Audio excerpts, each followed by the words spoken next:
All right, welcome back to Coffee Talk with Karen B. It's a new year. It's a new calendar year. Turn my light on. There we go. All right. Welcome back. Happy New Year. It is the first Moonday of 2023.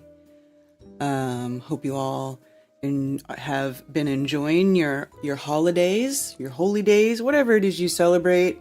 I don't officially celebrate Christmas anymore, but I still do the family thing. I still, it's still a good time to just take advantage of the fact that everybody's hiding out and you have an excuse to hang out with your fams, hang out with your peeps. We had some good meetups over the holidays. We got together with for New Year's with some local flatties. It was kind of nice.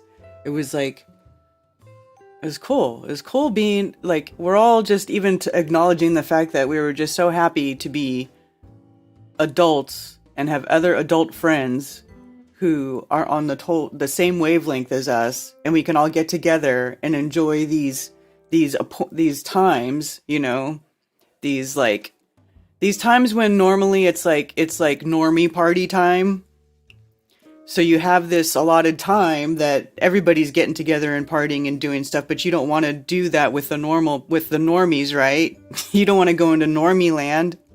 So now it's to the point, like, we're so happy, like we have other people around us where we can get together, socialize, have a good time, enjoy each other's company outside of normie land. But near you know what I'm saying?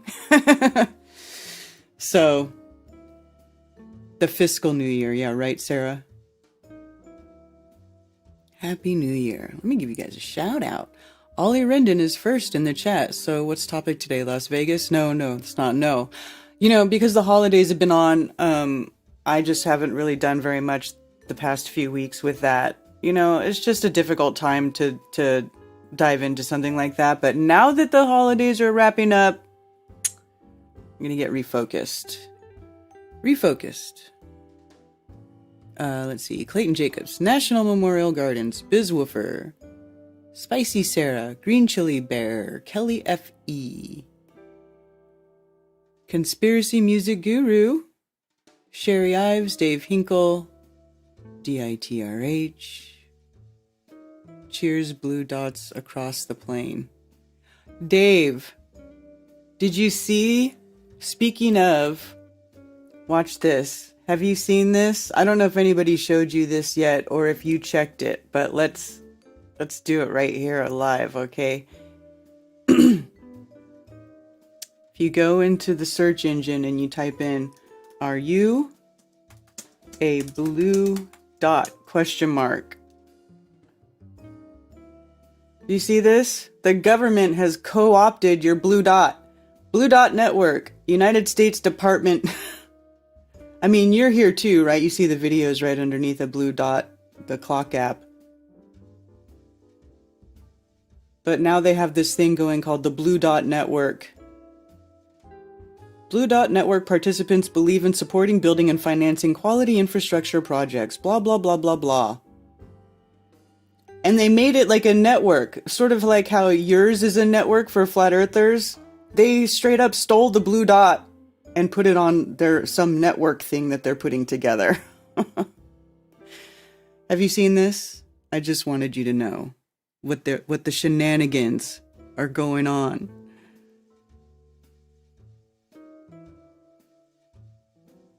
Yeah, buddy. I finally caught you live. Nice. Welcome to the live stream. Happy Moonday. How about you all here on Rockfin? Mark Wantraba, PSYOP within a PSYOP, Valley Parks, Troubling Tribune,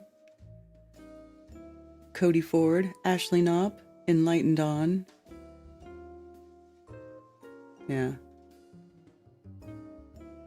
Yeah, exactly. Anyway, although the videos show up, Are You a Blue Dot on YouTube?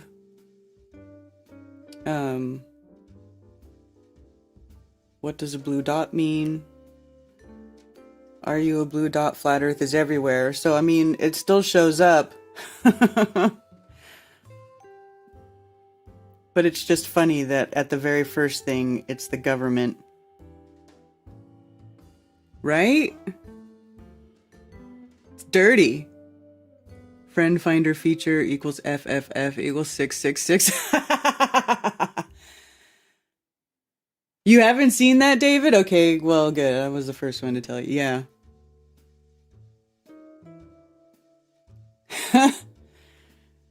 You know, they're always co-opting our little trendy catchphrases that we manage to get out there. They always do that. You know?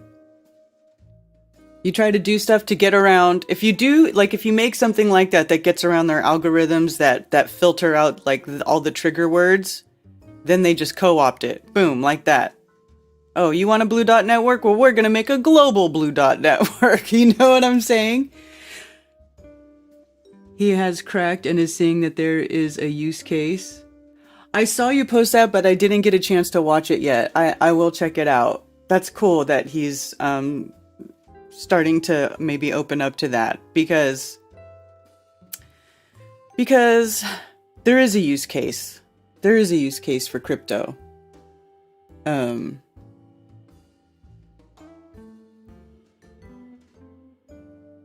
So that's good to hear.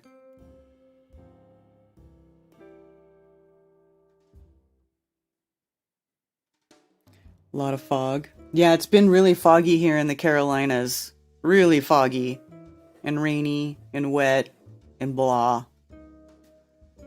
Yeah, this is just the time of year where you can't really do very much stuff outside.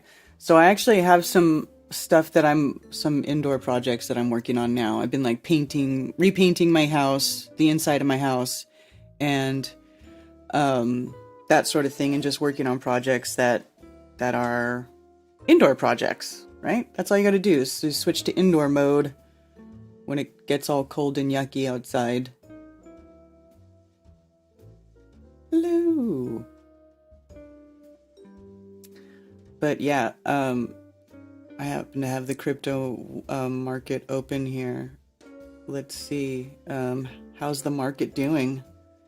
Woo! Bitcoin's still below 17. Ethereum keeps hovering right around that 1200 mark. It'll like kind of go above and below that 1200 mark here lately. It seems, I mean, it's holding up a little better than Bitcoin. Like a Bitcoin's down for over 7 days, 0.8%, and Ethereum only 0.02, 0.03.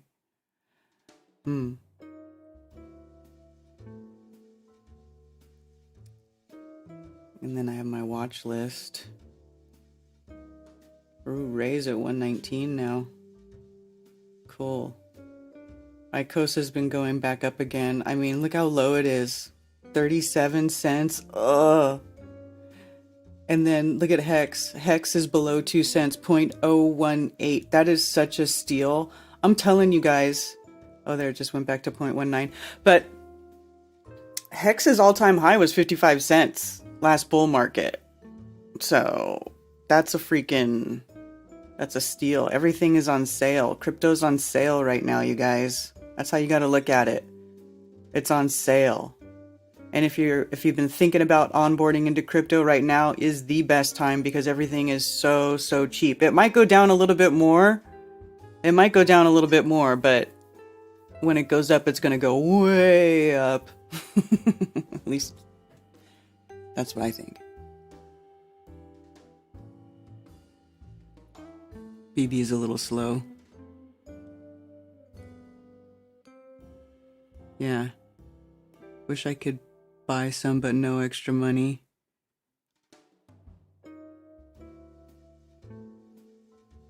Where is Murano coin?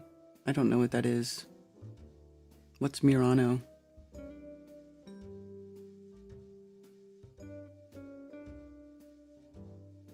Big savings by now.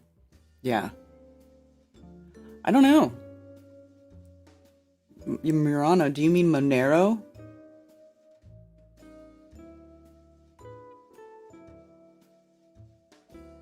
I don't know. Anyway, I didn't really want to get into that, but, just touch on it a little bit. I don't really talk about crypto way too much. I'm still learning about crypto, so I don't really like trying to tell people too much about crypto on my own. I'm still learning myself, but it's definitely, crypto's useless without electricity. So is regular fiat money, though. If there's, you know what I'm saying? Like, so is regular money. If the grid goes down, whatever kind of money you have is going to be useless at that point. Morano is a reference to the Owen interview. Oh.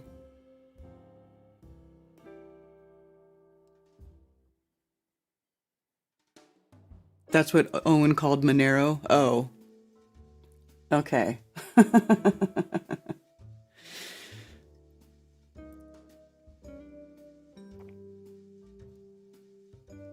But yeah, I'm still learning, but I will say that it has not been a waste of my time. Not been a waste of my time learning about crypto. That's for sure. Yeah, only invest won't change, but what won't change your life if you lose it all, right?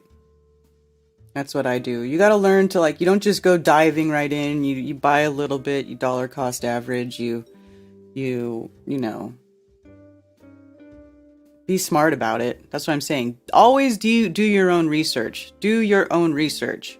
But if you do research it and you start to get a grasp of it and you understand how it works, then you'll see how it can be a very powerful tool if you use it in the right way. Yes, it is BS fear porn to shut down the grid. They're not going to shut down the grid. I mean, how are they going to control everything if they shut the grid down? If they shut the grid down, everybody will go apeshit nuts and they will lose control over everybody. And they don't want to do that. Everything would completely implode. Things can't uncontrollably implode or they'll lose everything too. They'll lose their gold miners.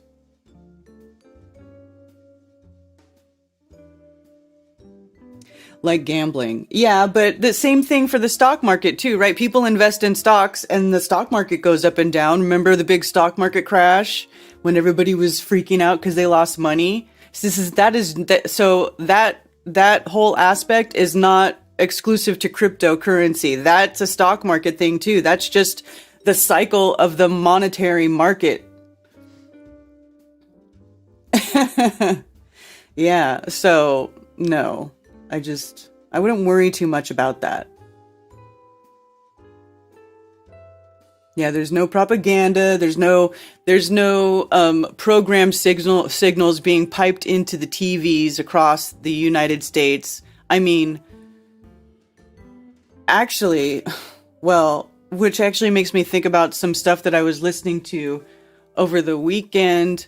There was, I was listening to some old interviews by some researchers about stuff like that, about mind control and scholar wave technology and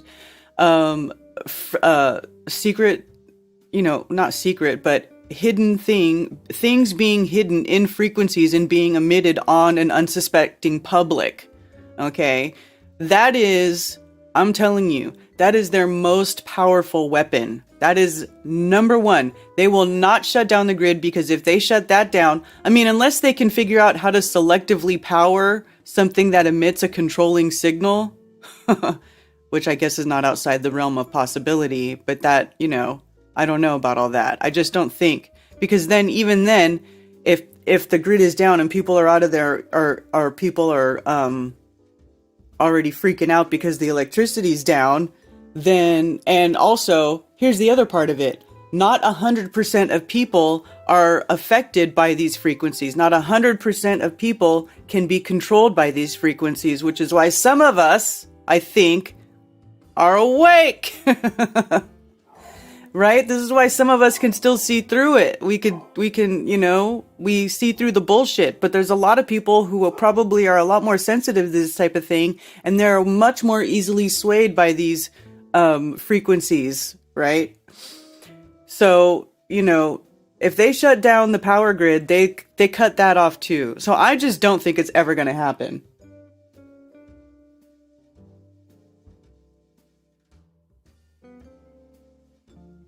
They can't manipulate it like they do fiat. Well, some crypto does get manipulated. Like if you get big whales that come in and they buy and sell large amounts of money, they can crash the price on cryptos. Like it can be manipulated short term. It can be, but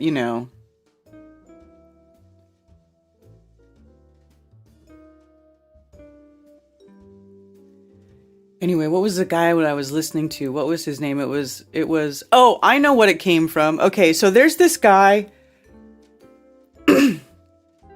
this guy who's been going viral like on Facebook with his little TikTok tweets. I am not on TikTok. I do not have a TikTok account.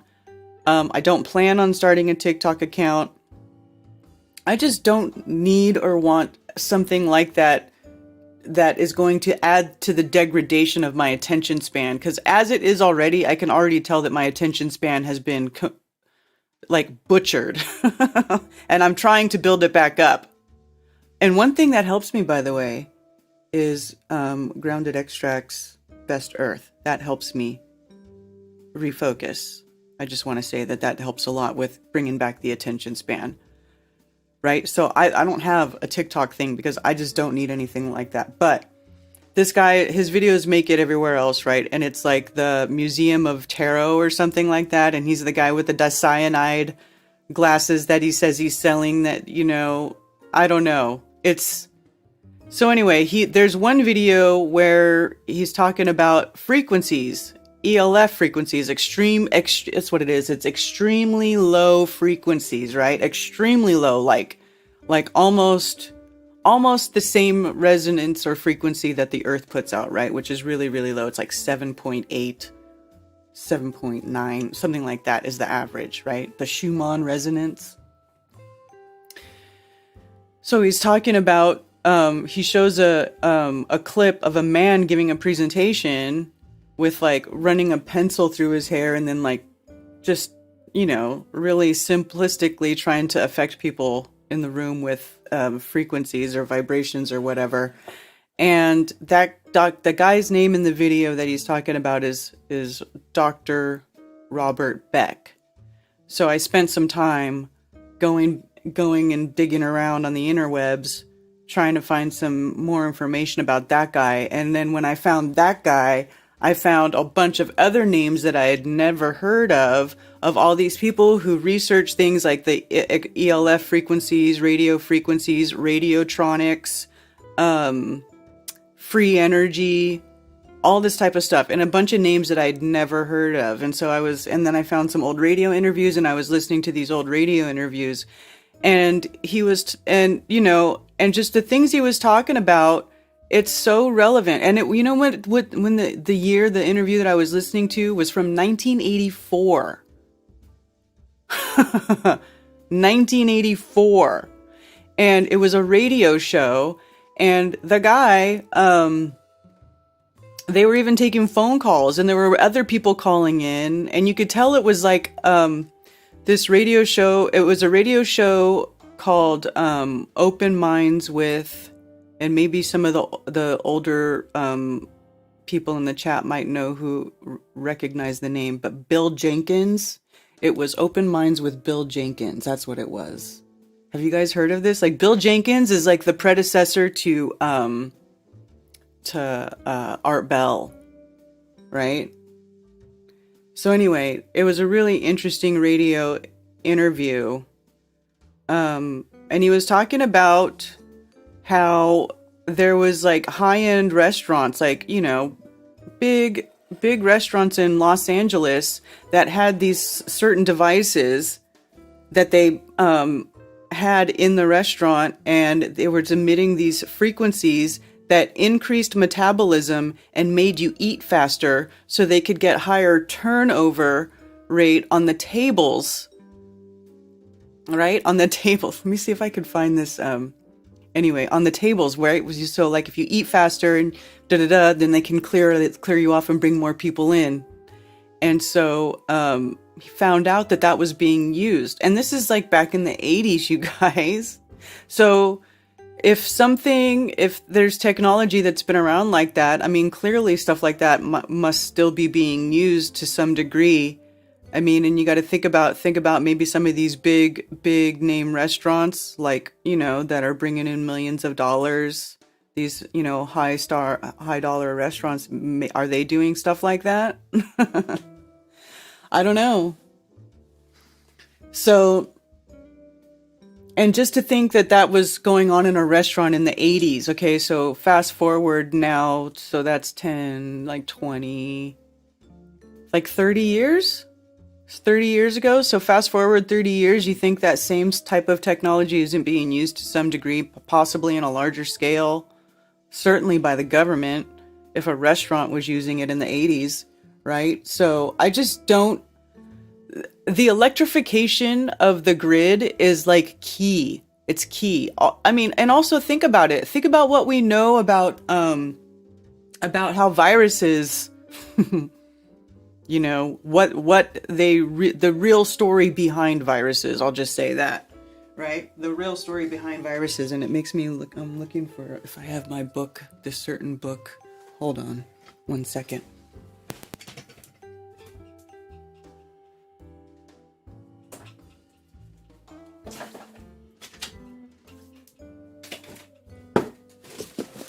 All right, I found it.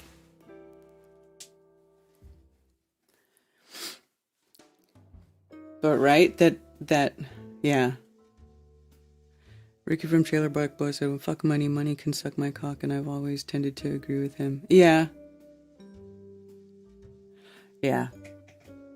I mean, here's the thing. You know how they say the money, just to go back to that for a second, you know how they say that money is the root of all evil? I don't think an inanimate object can be the root of all evil. It is the love or the lust of money that really is evil. If you accept what money is, it's a tool to use, in this realm, a means to an end, and you're not a greedy person anyway, then that is what it is. Just realize that it's a tool, and if you can find a way to use this tool more to your advantage than before, why wouldn't you look into that, right? Like it's not about being a greedy person. It's not about trying to, like, I know a lot of crypto, like you'll see people like they'll be flashing lots of watches and fancy cars and blah. I am not interested in any of that. I'm not interested in any of that. I'm just interested in living free. All right. So anyway, that's it. So especially with what we know about like electricity and the grid, how many people have read this book? The Invisible Rainbow, A History of Electricity and Life. And I know there's a big stupid globular ball on the cover, but the information inside of it is valid. It's not talking about the globe, it's talking about electrical sensitivity. And in the 18th century, okay, the 18th century, which is the 1700s, right? They already knew, they reported all of these as the effects of electric exposure, right? Table 1, effects of electricity as reported in the 18th century. I'll put non-therapeutic effects because they realized that it could be used for therapy. Like there's electrical devices, right, that we use for medical use and for therapy and stuff, and it's a good thing, right? But it can also be a bad thing. Non-therapeutic effects of electricity include dizziness, nausea, headaches, nervousness, irritability, mental confusion, depression, insomnia, drowsiness, fatigue, weakness, numbness and tingling, muscle and joint pains, muscle spasms and cramps, backache, heart palpitations, chest pain, colic, diarrhea, constipation, nosebleeds, hemorrhage, itching, tremors, seizures, paralysis, fever, respiratory infections,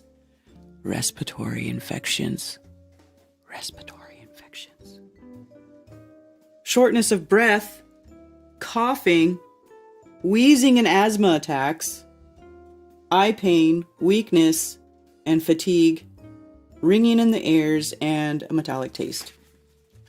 All known by the 18th century to be caused by exposure to electricity and electric frequencies.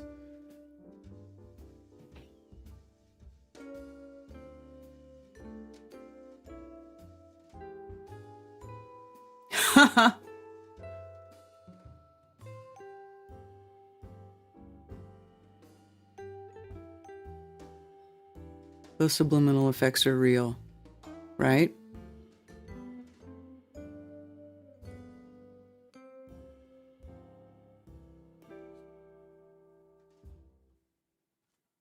Yes, silent weapons for quiet wars. Exactly. And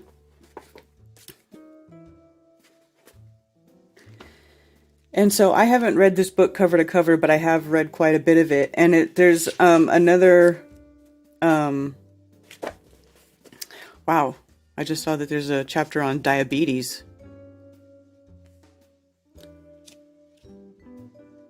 Huh. Anyways, so it does make you wonder, is the way that we have stuff set up, our basic everyday life contributing to this? And I think it could be to an extent, but they'll never shut down the grid just because of all the things that they can do with electricity. I mean, everything is electric. The universe is electric. We are electric beings, right? Diabetes. I have all those symptoms.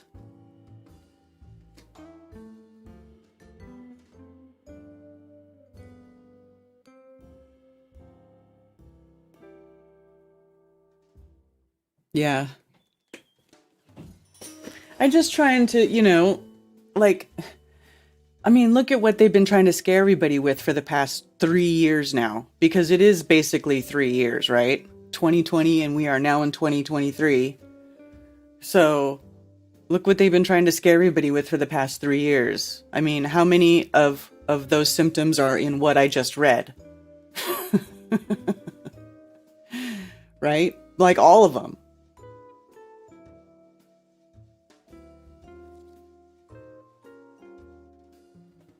The love of money is evil. Yeah, materialistic. Yeah, don't be materialistic. Don't put the love of money above people's lives or the well-being of yourself and your family. I mean, obviously that's not healthy. But we do live in a time where, unfortunately, we need to have money and use money as a transfer of value, as a store of value, right? Just because that's the way things are set up right now. That's all. So let me see here. I'm gonna open phones.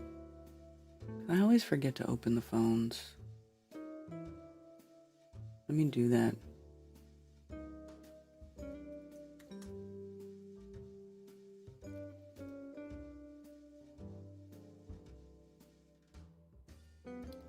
I also, I gotta show you this really cute picture. I wonder if Sarah will mind if I show it. Can I show that cute picture you took of, Welcome to the conference center. You are a host. Of all the children playing on New Year's Eve? Because that was super cute.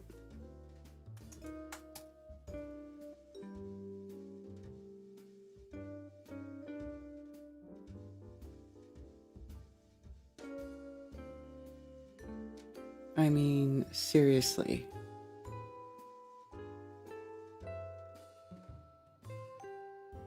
How cute is this? Look at all the babies playing on New Year's Eve. All the beautiful flat Earth babies. The natural born children playing and having a good time. Isn't that awesome? I love it.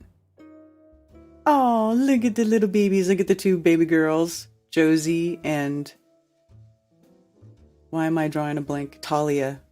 Josie and Talia. Anyway, I just thought I would show you that because how cute is that? Yeah, buddy. That's what's up, you guys. I mean, I just love it. I love seeing all these babies. Remember years ago, like how sparse it was? I just think back to 2015 and like how sparse, it was, like as far as like having in real life physical friends that you could actually give hugs to, who were other flat earthers who were around. And now it's like they're everywhere. They're building families, they're having babies. It's growing. It really is growing. I mean, it's just it's like the best thing ever. It really is.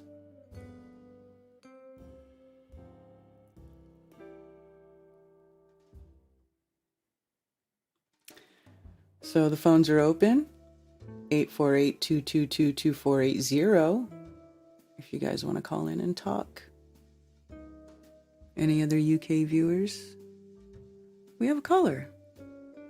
Thanks for calling Coffee Talk. You're on with Karen B. Karen, it's Marcus. I called once before. I'm the fellow that's sort of looking into the getting credit cards that have no limit with legalibus.com. But one of the things you may want to look into is the fact that there isn't a single law in the criminal code book, not just the U.S., but pretty much every single country out there, that says you as a human being have to pay taxes. Right. And there's actually folks offering more money than David Weiss saying, you find a law that says you have to pay taxes. There's a guy that's offering $50,000 if you find one, 25. There's some really good numbers to look forward to, should you be lucky enough to do that. But the way they're tricking you is that they had lawyers in their pocket long before the doctors now, but lawyers aren't allowed to tell you how to throw cases out. There's a couple of things you can bring up right at the beginning that'll throw any case out short of murder straight out of court. But as far as taxes go, in the end, the judge says to you, would you like to go to prison A or prison B? And then you choose to go to prison. The proper answer here, believe it or not, which your lawyer doesn't tell you, is, I want to go home now, and I don't like your choices at all. And they'll have to actually, after they, laugh at it a bit, they actually have to honor it, because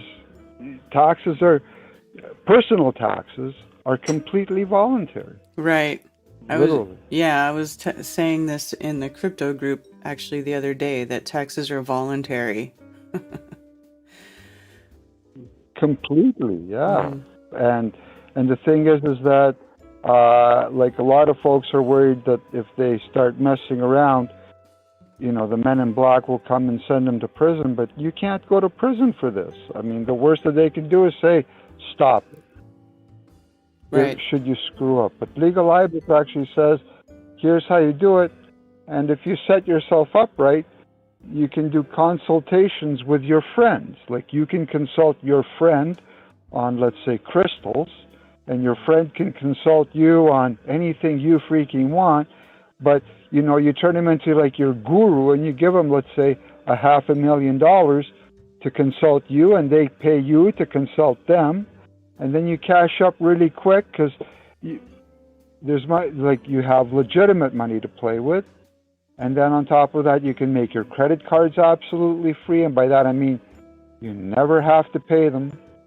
They'll just send you statements, but they'll never send you a bill. And Legal IBIS shows you how to do all that. Plus, if you want, folks can take down my phone number if you don't mind. I'll give it out. Okay. It's on Skype. It's free, but otherwise it's 774-213-1311. I don't have a voice greeting, but I'm the only one who hears it, and eventually I'll get back to it, or I will hear it eventually, kind of deal. And if you want, but if you go to Legal IBIS and take a look, instead of like what some folks did is they went in and they just jumped in and started asking questions of, does this work? Instead of actually looking at the videos, people get mad because, you know, a lot of folks had to do their own research, read the stuff that Legal IBIS puts up, or watch the videos. But if you show that you're watching the videos and you have questions because of the videos, that's cool. But jumping in going, does this work? And can you explain it step by step for me? No one's going to do that for you. Right. But it's legalibis.com, and it's all you got to do is give them your email, but it's completely free. Unless you want them to do it for you, and then they're going to charge you just like everybody else. Otherwise, they literally provide you absolutely everything you need to make your credit cards free. And it takes about 1.5 years to get houses, but credit cards you can do in 2 to 3 months. With COVID, maybe 4. All right. And you don't. Something to think about. Okay. Well, all right. All right. Well, everybody can check it out, legalibus.com, if they want. Oh, another thing I was wondering if you'd be willing to look into is the fact that Satanists, or pretty much all of the media, is saying that heaven is up and that when you drop dead, you should be going up. But the way I see it is that it's all controlled by the satanic gang. So if they're saying go up, you should start considering to go down, because a little bit of research that I did as far as like Satanism goes, if you're a really good Satanist, like most of our government these days, you get a prize. One of them could be you get a job as an usher, which helps people go up to hell when they die. And technically, if you drop dead and you already want to go up, these people see it as they're actually helping you.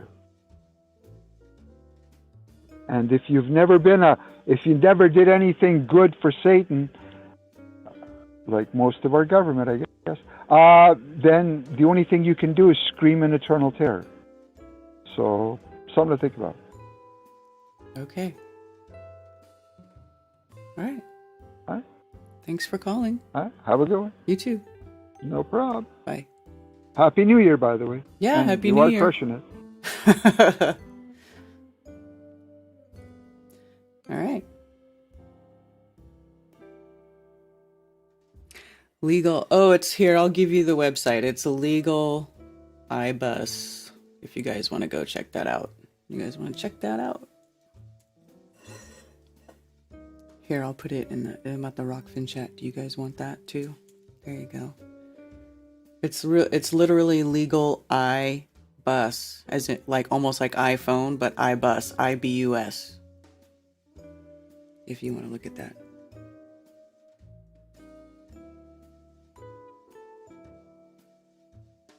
He's got it. Hey man, do your own research. I do know a lot of people. I do know people that have discharged credit card debt, though. I've actually done it myself, just by accident. It wasn't like a huge amount of debt, though. It was like a long time ago when I first turned 18 and I got in the mail, oh, you get this credit card, blah, blah, blah, right? And I was like, oh, a credit card, stupid 18-year-old, right? So I get this credit card. And then I guess when they send you the credit card, there's a box you have to check if you don't want something, right? And I didn't check this box, and they start charging me for some weird insurance thing. And I'm like, what the hell is this? I don't want this crap. And they're like, well, you didn't check this box, right? And then at that point, I was like, well, screw this stupid credit card screw them. I just stopped paying it, right? I was just like, F you, which was probably not a very good idea. I probably should have argued with them some more, but I was 18 and I just didn't, I was just like, screw them. I'm not paying that. So I didn't. And then it went into default, and then it went into, it started going and being sold to debt collectors, and people would call me, the debt collectors would be calling me, right? And I ignored it for so long. And I guess the debt just kept being like sold, right, to the next debt collector. And then they'll, whatever. I don't know how many times, but I think it was like finally like 10 years later, I get this call about the stupid credit card, right? And this credit collector guy that calls me, he's like a real jerk, and he's super aggressive, and he's like, is this Karen blah blah blah and this credit card? And I'm like, yeah. I'm like, what are you talking about? Like, I had even forgot about it. It was so long. And the guy just goes, well, you need, you still have this outstanding debt, and you can pay blah blah blah blah blah to get rid of it. And it was like something like $600. Like, it was some, and I was like, hell no. And I just was like, I'm not paying that. I'm not paying that. And he's like, well, blah, blah, blah. What about your credit? Blah, blah. And I just said, I'm not paying it. And I hung up. Well, okay. Unbeknownst to me, like that's all I had to do for that to go away. Because once a debt collector company or whatever buys your debt from wherever the original credit started, right? Once they buy your debt, that debt is now their debt. And they didn't get a signature or any agreement from you, right? Saying that that is now, they're now the debtor to you or whatever, right? The creditor.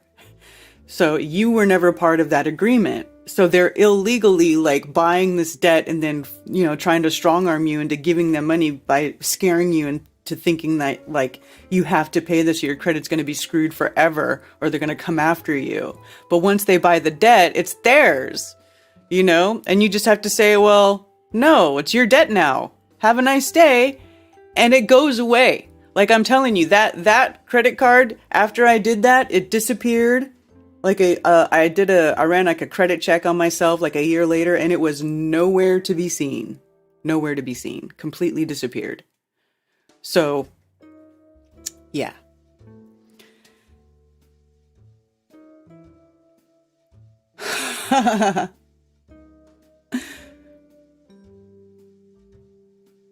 Yeah, they can't do anything to you. Right.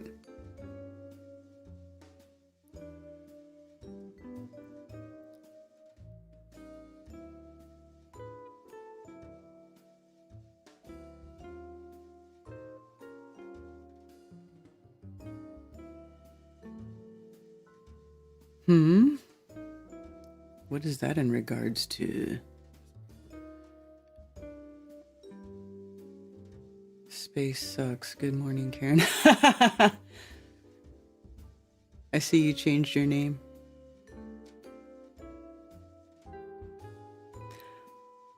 You'll pay my bills?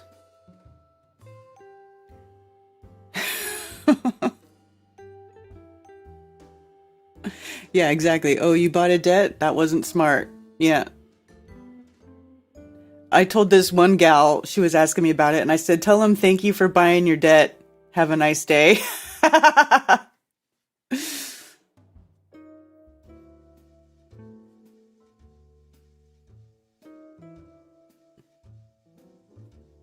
don't know, but they buy it like pennies on the dollar, right? I don't know how that whole backdoor like deal works out, how much they actually buy the debt for. But obviously it would have to be way less than $600, right? And then they're paying these people hourly to be on the phone harassing people and calling people, trying to shake them down for money. It's like that's got to be the worst job ever.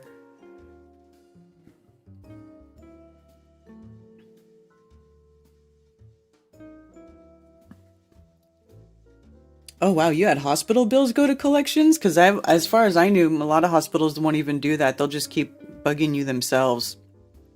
Now, here's the catch to that. And like discharging credit card debt, You can kind of almost do the same thing with a major credit card by discharging the credit card debt, but you can't do it to like if you have a Lowe's card, right? Or like to the Lowe's home or a Home Depot card, like a store, when the store itself gives you credit, like if you have a Kohl's credit card, you can't do it with those because the store is actually giving you product, right? You use this card at the store and you receive a product from the store directly. So they have a right to try to collect money from you because they gave you a product. The catch with the credit company is that the credit company never actually physically gives you a product in exchange for money, right? They're just collecting money off you spending money, basically, is what it is. So they never actually give you a product. And that's the catch.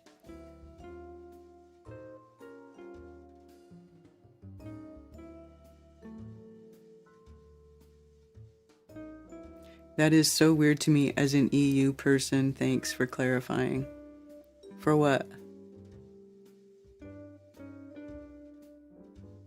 I don't know what I clarified, but you're welcome. What about Capital One? Yeah, like a Capital One credit card, that's like a basic, like a credit card company, a credit company, right? Like the sole thing of that is to have a credit card to just buy stuff with, right? So they're and it's usury, right? They're loaning you money at a high interest rate.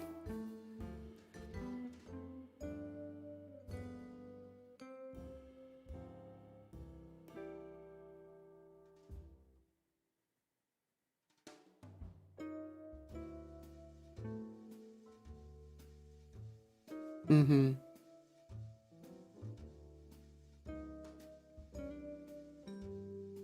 Consider it a charge card.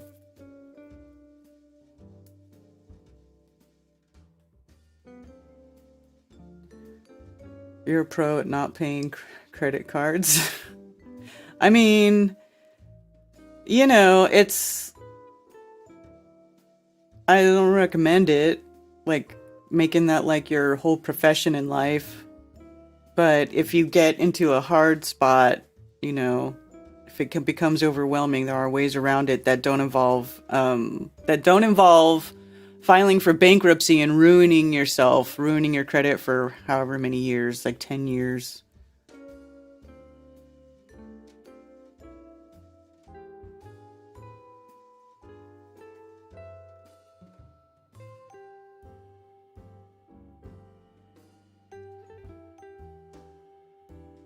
The other catch is you can no longer use that credit card. Yeah, you can't use that credit card. Well, no, even the company, they'll probably still send you credit. I watched a video. I remember this one guy I knew who was doing it where he discharged a credit card and then they sent him another one after that one got wiped off.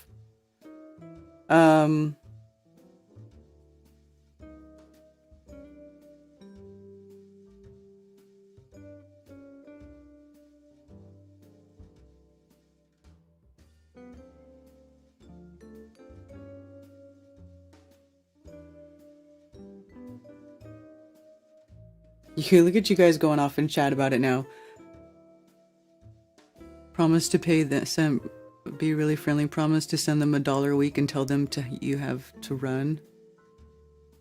Yeah. Don't know.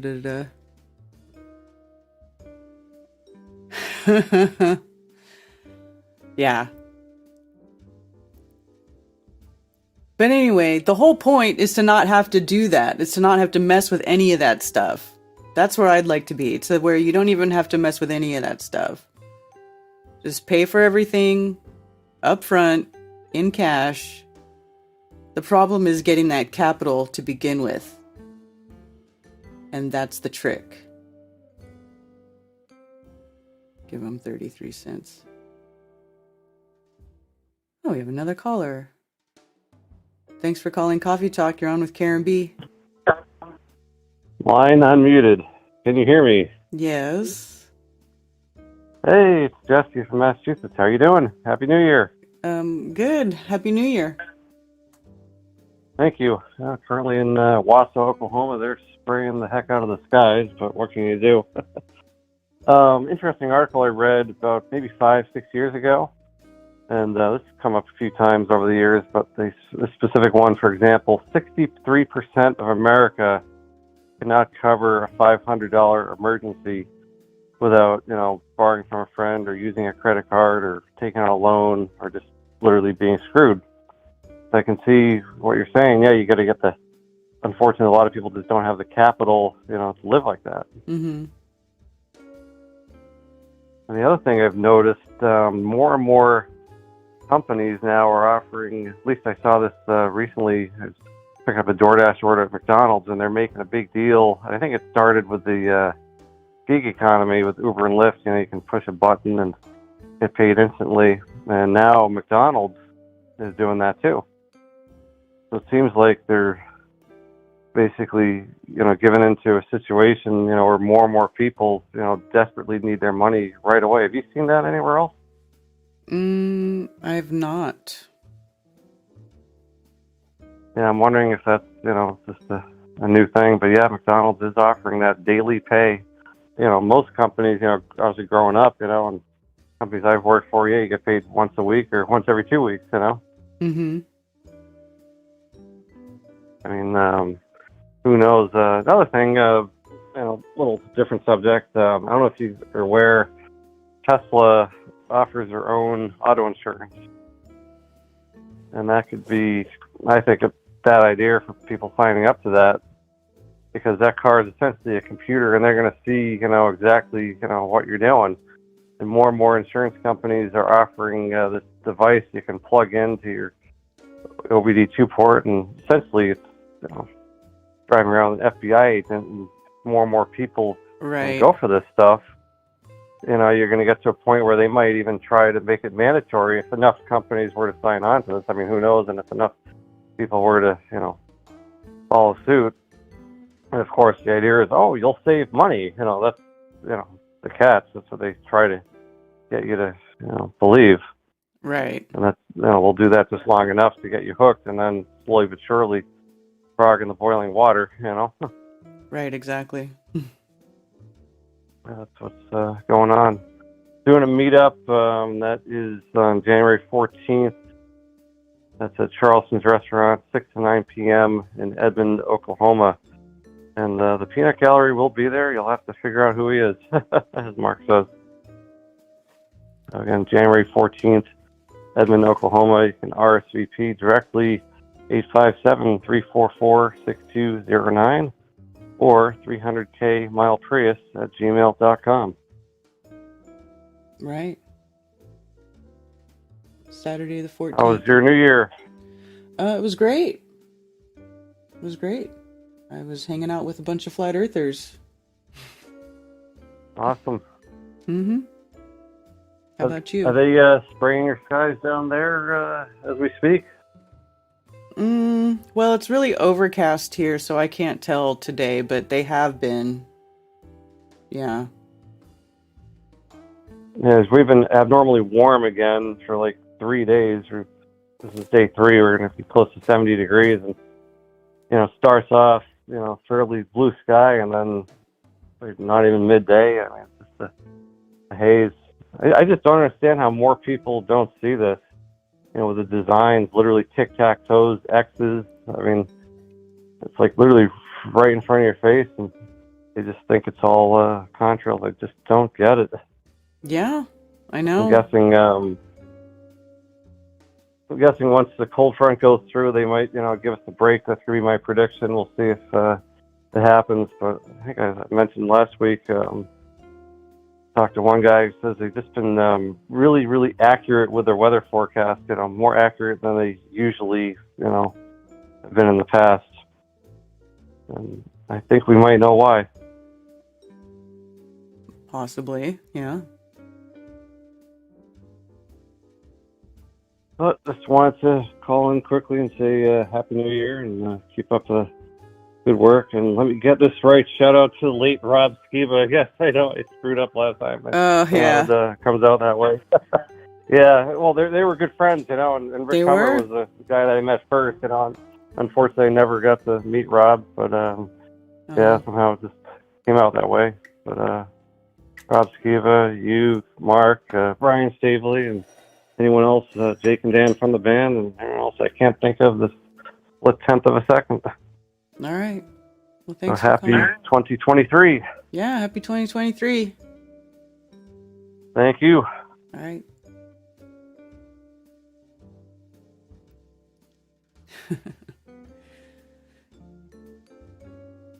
Use the money you save on McDonald's and pay your late credit cards. Have a good day, Russell.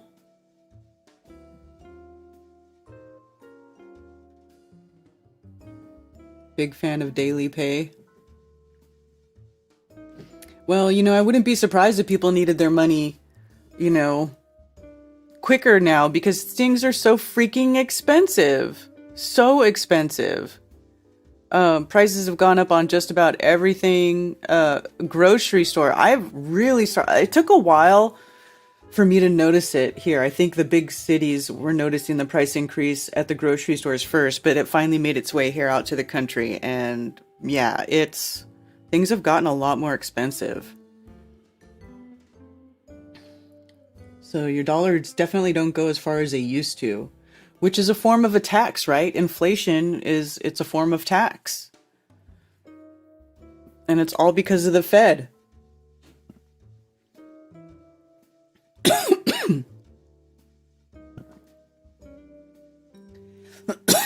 Oh, excuse me. Oh, I'm sorry, you guys.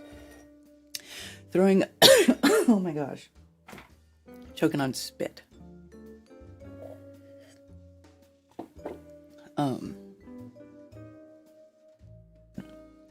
Yeah. Brian's having to meet at Pensacola Beach in Florida a week after Greenville. That's right, Brian's doing a meetup in Greenville the same day as Jesse's meetup in, Oklahoma on the 14th. In Greenville there. 2 boxes of crackers yesterday cost $12. Shut up, Sherry, for real? That's crazy.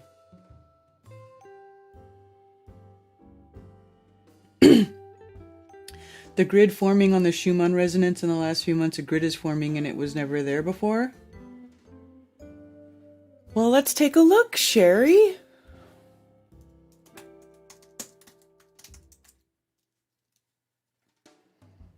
Let's take a look.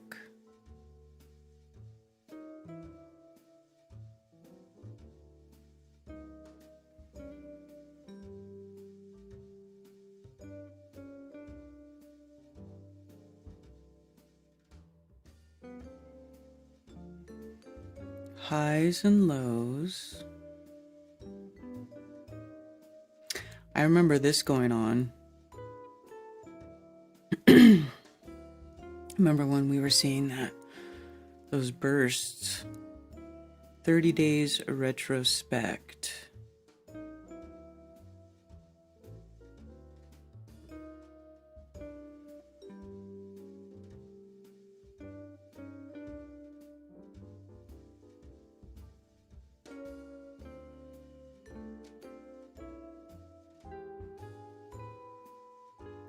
What do you mean a grid? Do you mean like these lines here?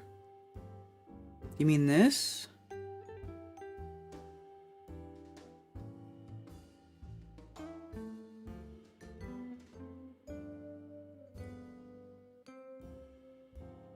I'm trying to look at older pictures here. I'm not sure I see.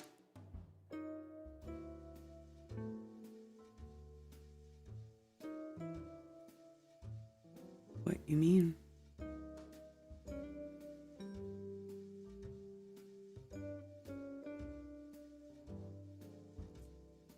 If you go back months and years, we didn't have the equidistant lines.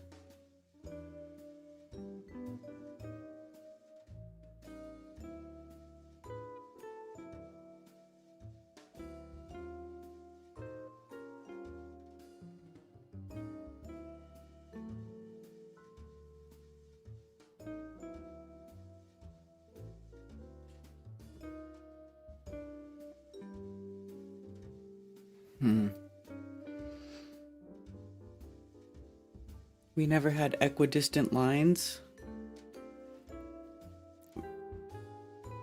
What you mean? These, which lines? The horizontal lines or the vertical lines? Can you call in, Sherry? I mean, if you've been looking at it, what you talking about? I'm trying to get it to load up older. Let's see.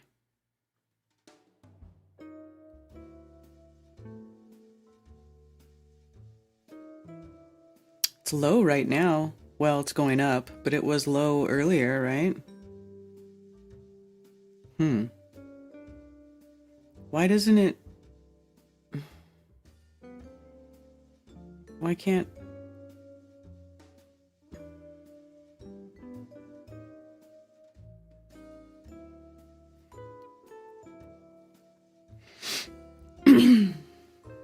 Both.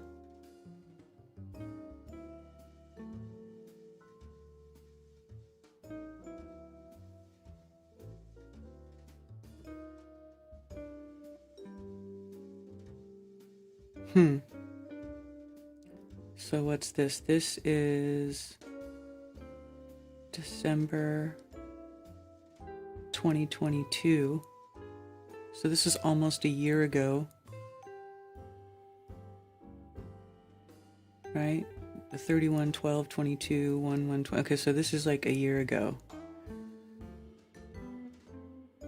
And this one... Is this one now? 12, 20, 22. No.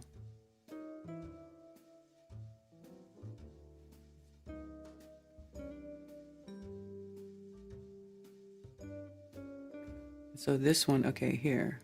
12, 31, 20, 22, 123. So these are a year apart. No. Why is it showing me the same one?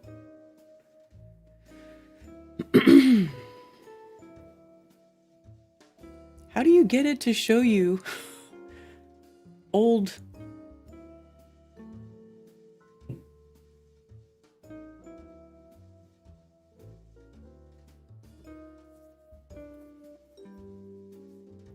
It won't show me old stuff.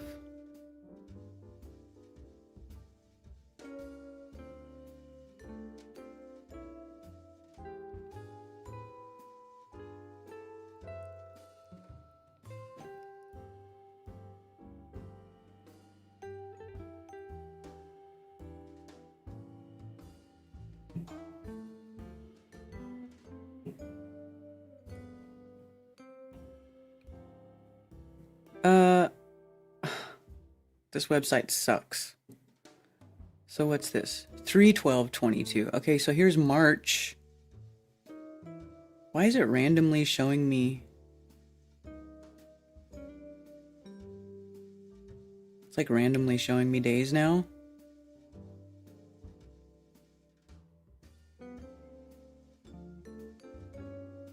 I mean,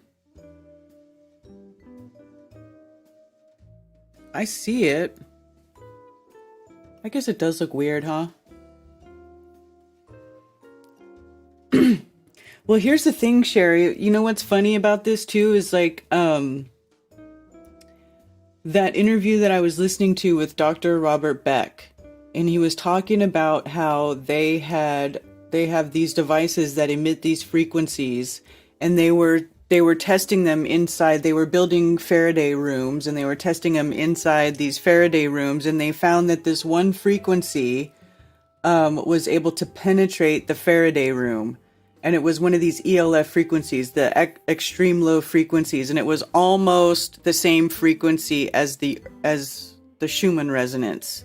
And they were finding out that this frequency, they were able to overlap and make it almost indistinguishable from the Earth's frequency. And that not only that, but they're able to add an extra bump into the frequency basically to get into people's subliminal subconscious through a hidden frequency that is that is the same or very similar, so similar to the Earth's frequency that your body can't distinguish between the two. I mean, it's screwed up. It's screwed up, man, the things that they're trying to do with these frequencies. And, you know, and it's kind of scary, to be honest. So that almost makes me think of, and they called it a woodpecker box, right? Because what it would do is it would insert this little frequency into the frequency that they had laid out that was similar to Earth's frequency. And then when they insert the other one, it's like tick, tick, tick. It's like they called it a woodpecker box.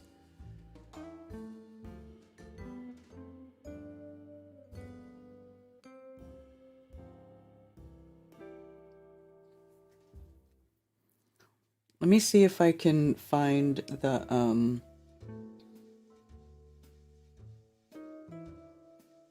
me see if I can just play that part of the interview. Let's see here. Because I downloaded it because I found it so fascinating.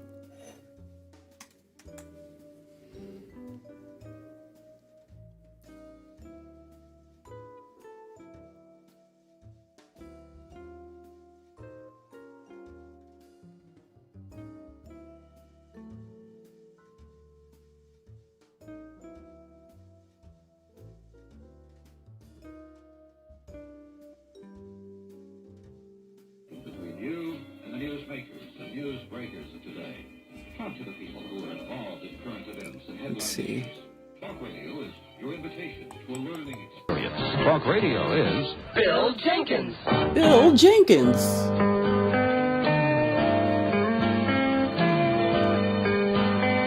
It's our new time. Yours and mine, 9 o'clock on a Saturday night. Welcome to Open Mind. And for the next 3 hours, we are here to stretch yours just a little bit. We've had such a marvelous time the last couple of weeks talking about your physical and spiritual self. We've gotten into mediumship with Thomas Jacobson and Frida Fell. But tonight, let's get back into science. Let's get back into the real world, yours and mine.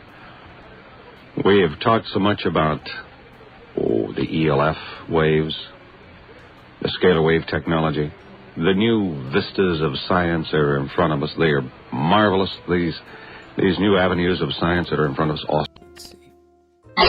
Cage. We have those chart recordings, and we'll probably be showing them next week at a little seminar that Paul's put together here. So it behooved us to report this to the United Nations. Wait a minute. Give me the information.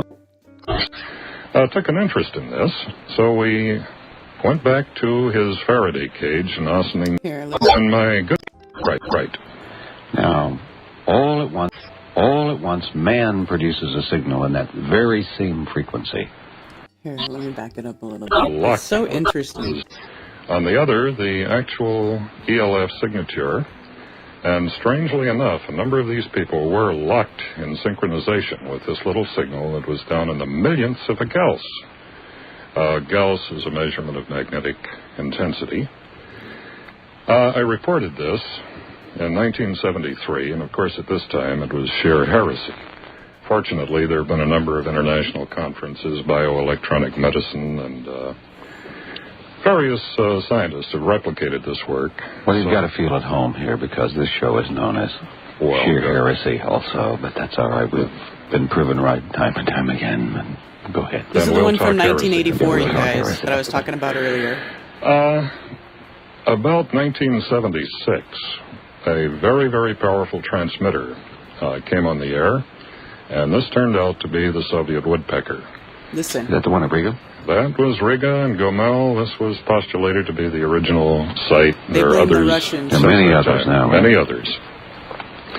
And these things were putting out such a tremendous H vector, or magnetic pulse, that we could no longer measure the Schumann resonances. In other words, these were much stronger than the natural ambient in which man had evolved for many centuries, many thousands of years perhaps. So we began wondering what effect this would have on mass consciousness. Well, let's stop there just a second, Bob. We're talking about we're always responding to this ELF because the Earth produces it. Right. Now, all at once, man produces a signal in that very same frequency. That is thousands of times stronger. Is that what we're saying? Well, at least hundreds. Or at least hundreds of times. Now, what is this beginning to do to evolution, global consciousness, etc.? And my good friend, Dr. Puharich. Right. Who has... Sat right there in that chair where you are. Right. He has made perhaps more contributions of value to the areas of psychotronics and consciousness and New Age physics than anyone we know. Took an interest in this, so we went back to his Faraday cage in Ossining, New York, set up an experiment which absolutely, totally proved that these small magnetic pulses, which at that time I was generating with a little box that would go in your shirt pocket, would penetrate this many-layered Faraday cage. The Faraday cage is a shielded room that has multiple layers of copper, soft iron, Lots of copper. Lots of copper. And the objective is to shield out any type of electromagnetic disturbance. At this time, Dr. Puharich was working on some extremely sensitive hearing aid assistance devices. And much to both of our amazements, we found that his brainwaves and the brainwaves of the subject would absolutely track in frequency and amplitude this small signal that was being generated outside of the sealed Faraday cage. We have those chart recordings, and we'll probably be showing them next week at a little seminar that Paul's put together here. So it behooved us to report this to the United Nations. Wait a minute. Give me the information on the seminar, because I want to go. Okay. Now, I don't know if the seminar that he's talking about is the seminar that later is then played in the clip from the man who does the Museum of Tarot TikTok videos. I think there's a chance that the seminar they're discussing in this radio show from 1984 is the one that clip's from.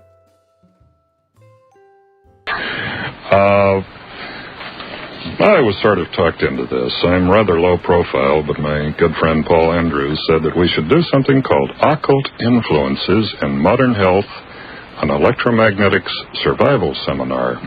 Now, in case anyone is nattering at the word occult, we're using it in the strictest dictionary scientific meaning, which simply means hidden. Hidden or secret. Right. Now, I think it's funny that even back in 1984, these two men are talking about this stuff, right?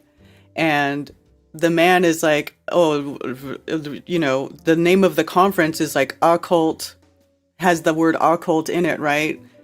And he's like, now just so you don't get bent out of shape, it just means hidden. So like even then, that word occult has had this big stigma stuck to it, and I wonder where that comes from. It's not weird and evil and any of those things. We have a somatical problem. Right. People who listen to the show know that for the most part, but we're on a new hour tonight. So let's change this word to hidden influences in health and disease, an electromagnetic survival seminar. Hidden influences in health and disease, an electromagnetic survival seminar. I would really like to get my hands on the video of that complete seminar. And what we're talking about basically are some of the new problems that have emerged just in the last 10 years. When my grandparents were on the frontier, we were worried about smallpox and cholera and typhoid fever and maybe Indians. And we don't have this problem anymore. There's something worse. We have things that are worse, and these are in the electromagnetic spectrum, and these are definitely influencing our moods, our health, our mental acuity, our anxiety and depression coefficients. Yes. So we've developed. So right there, he's basically confirming. He's confirming what is in this book, where it talks about the effects of electricity on human physiology, even in here, it says depression, insomnia, mental confusion. See, he even says it can affect your mental acuity, right? So this is known. They know this stuff. How many of you were taught in school that electricity could have these type of effects on your physical body? Crickets. I know they didn't say shit all about that to me. Did any of you learn that in school? It seems pretty freaking important, doesn't it? Developed over the years a number of fairly simple, fairly straightforward, and very inexpensive instruments that any 14-year-old kid can build from Radio Shack parts that will detect these things and in some cases provide countermeasures. You can produce your own ELF in your environment. You can. They've been doing this in Europe for a number of years, little devices that are worn in the shirt pocket, etc. No relation to others. We'll talk about the real McCoy at the seminar. So what we thought we would do, and because more and more people are genuinely concerned, is to put together a day in which we'll have a lot of dialogue, give out a whole lot of information, show a lot of slides, give people reprints of some of the articles that we feel are basically the survival tools of the future. And it will be held at the Los Angeles Airport Marriott Hotel. That will be Saturday, October the 13th from 10 a.m. to 5 p.m.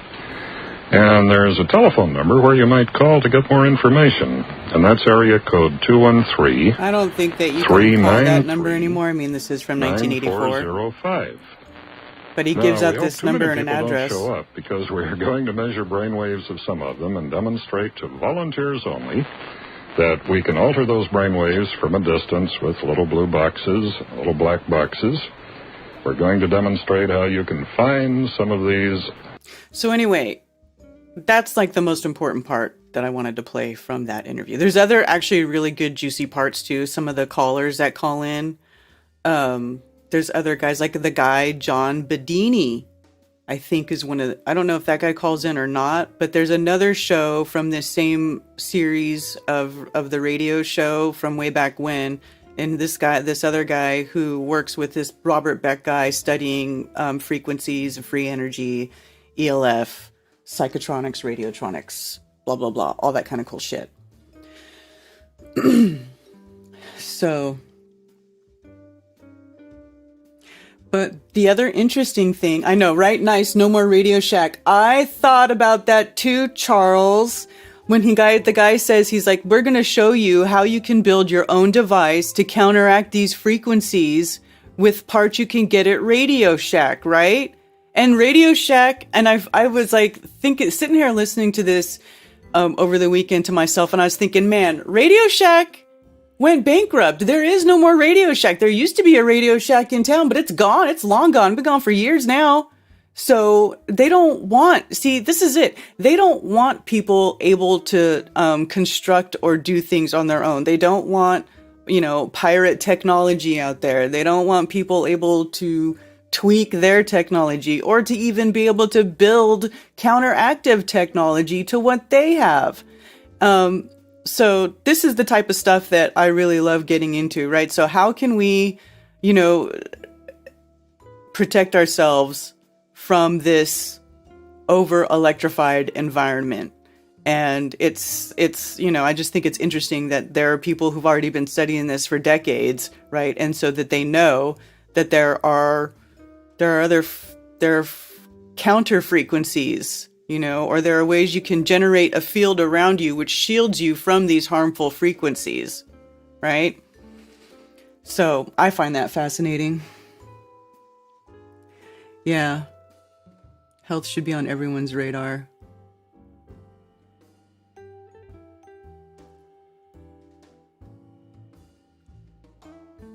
You have a Radio Shack in Knoxville? Oh my gosh. You still have one? Amazing. Yeah, he did. Let's look at his website. I'll look at his website. I was looking at it the other day.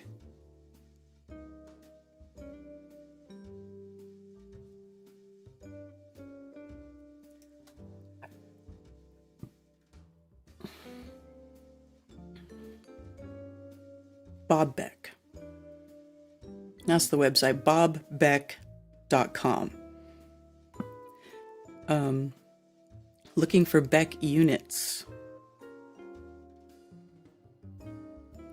Let's see, I don't know. Brain tuner. Now, Bob Beck is gone. And I don't really know enough about him to know if his stuff works or not. I have not looked into it or not, but magnetic pulsing. Pulsed magnetic fields. As part of the Beck protocol, pulsed magnetic fields complement micropulsing. Pulsed magnetic fields can target specific areas of the body and are able to reach more deeply into the tissues, and the healing capabilities of nature and science blend together into a safe and effective, health-giving technology called pulsed magnetic fields.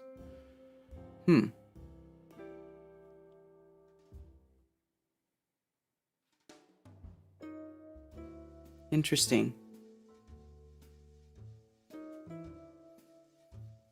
But this is not, that's not the device that he was talking about. Build Beck unit. Build your own. Oh, well, here you go.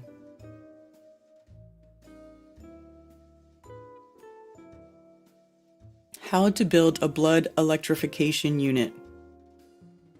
Proposed theoretical in vivo blood pathogen neutralizing device. But are there pathogens? What is a pathogen the same thing as a virus or a germ?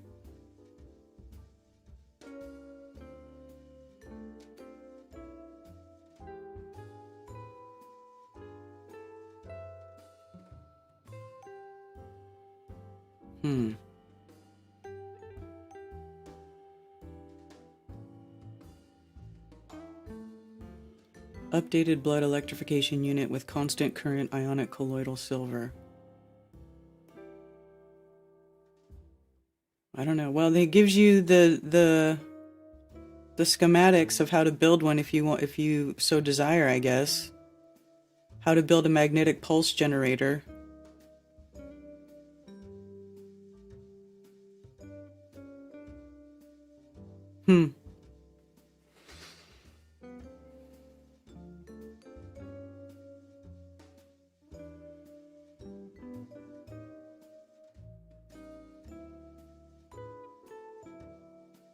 Interesting.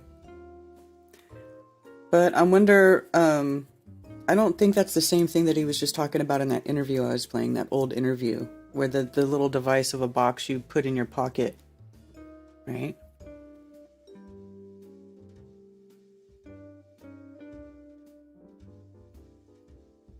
His units are big in Canada.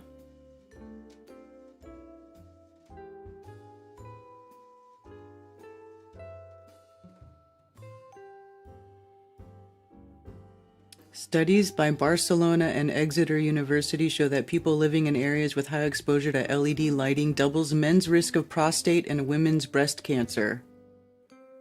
Ugh. Is that why they're pushing LED lighting on everybody? They're trying to give people more cancer?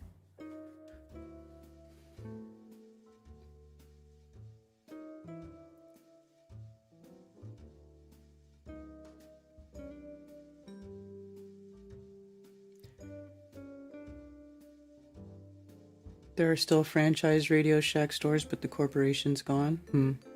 Just briefly checked. Lots of Radio Shack stores permanently closed, but there are a few still hanging on, and dealers as well. Yeah, and then in California, when I lived in California, there was Fry's Electronics. Fry's Electronics. I loved Fry's Electronics. That's a fun store to go into. Yeah. Well, yeah, I stopped buying those LED lights. And have you noticed, like, they try to tell you that the LED lights last longer and they don't? It's almost like they burn out faster. I just started buying the cheap GE bulbs again, because screw that. I mean, they seem to last longer than the other ones. I mean, I never had all those stupid light boxes that say that they're long-lasting bulbs or they got X amount of life on them. They're all full of crap. Every time I buy those, the bulbs go out super fast. And I don't know if anybody else has noticed that. So I just went and I found the cheapest box of GE bulk bulbs, and that's what I bought. And now I just buy cheap bulbs.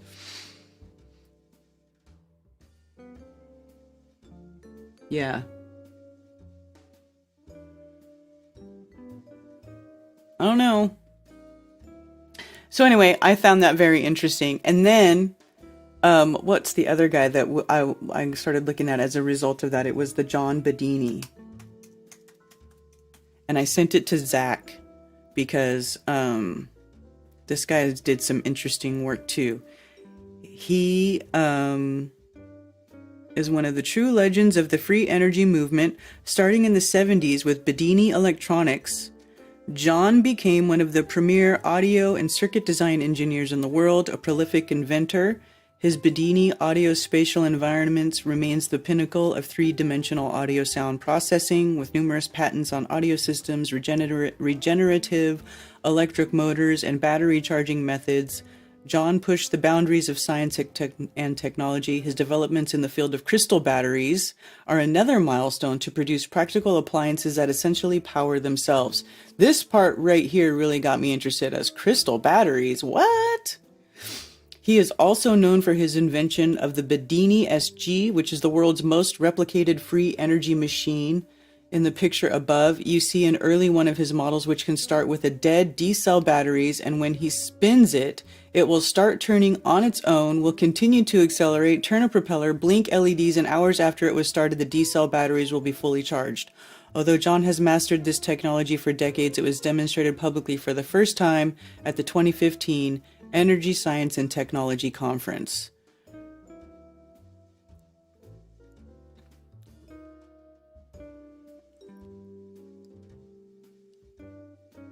So, and then it has a couple of links here.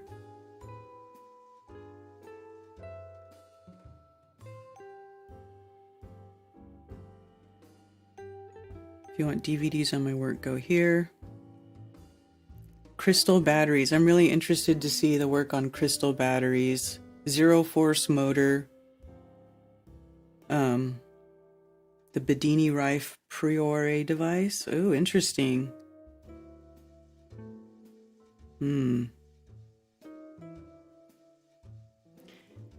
Anyway, I mean, and look at this. See, and this is how this stuff has to be worked on. You can't work on this stuff and do it on like a major corporate public scale. You have to do it in your lab in the back of your house, and and do it somewhere under where you're not, drawing the attention of the powers that should not be. Right? Oh, the crystal battery. Energy from the vacuum.com. Let me see if I can bring it up another way.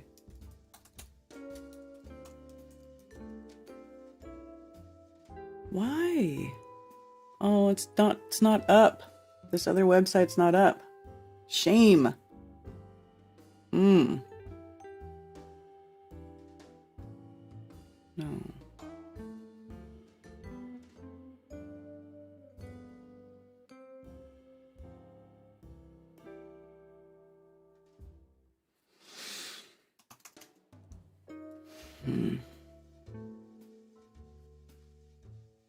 I wonder if it comes up if you can search crystal battery.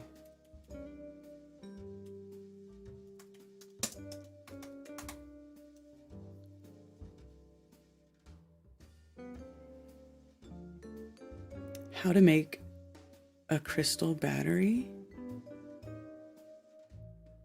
What?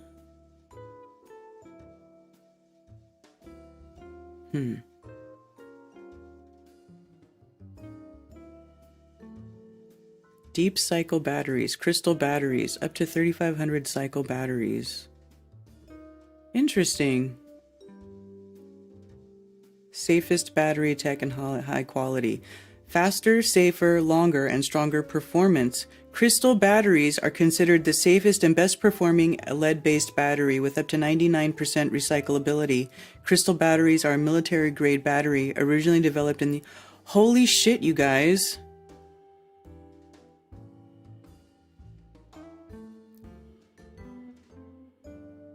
Safest battery on the market? A crystal battery?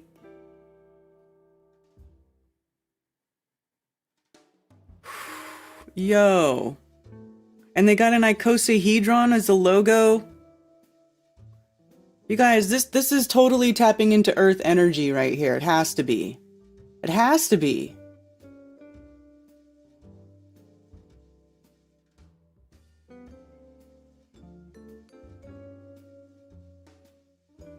Can you click on that? How does it work?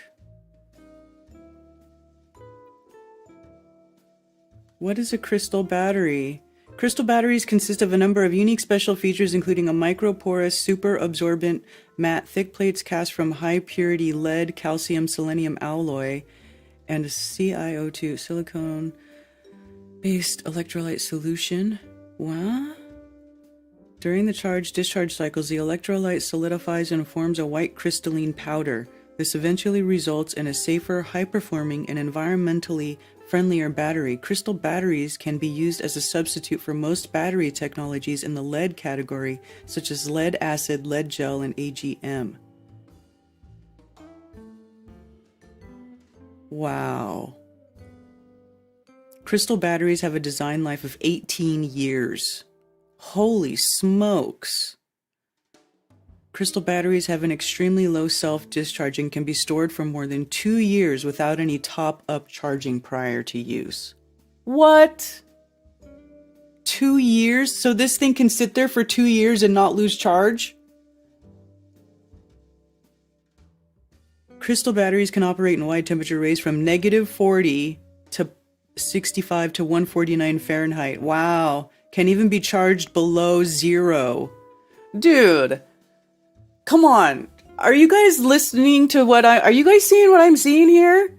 Crystal batteries, like, better than lead, better than anything we've got, last longer, can go 2 years without being charged. This is blowing my mind right now. I didn't even know that crystal batteries were like a commercial thing. Amazing.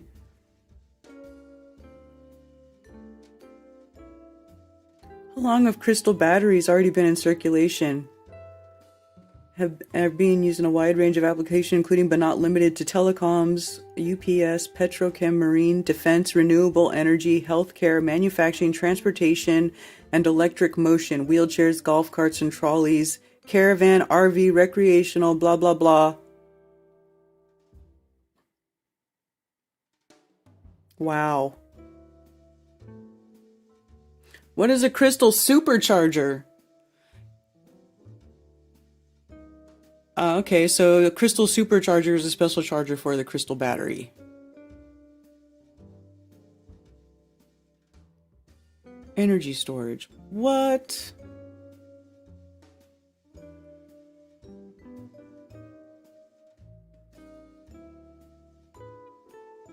A residential system, 20 kilowatts per system. Wow. What's up? I want a crystal battery.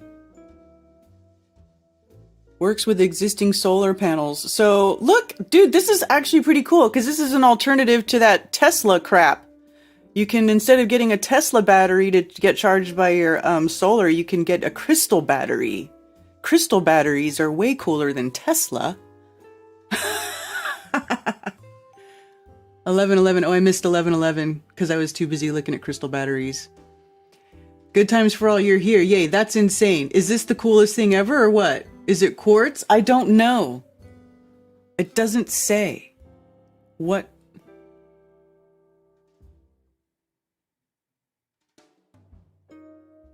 Grid independence. Man, what's up?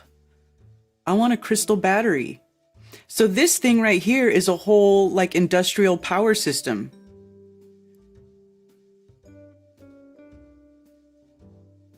What? What?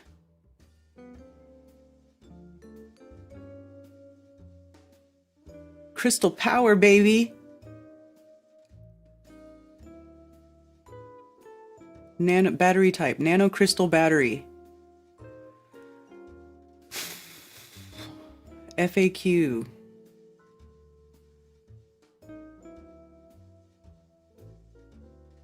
Lifespan. It doesn't say what kind of crystal, though. Oh man. Construction, blah blah blah. Blah blah blah blah.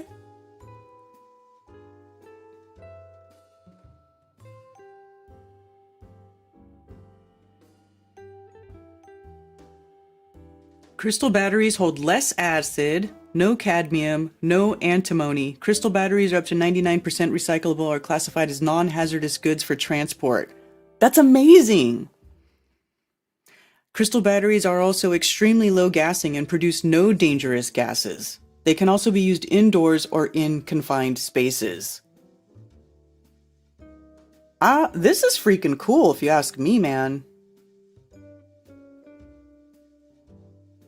Whatever. Go away. Yeah. I don't... Doesn't really talk about how this particular company's not telling you what it is. Resources. I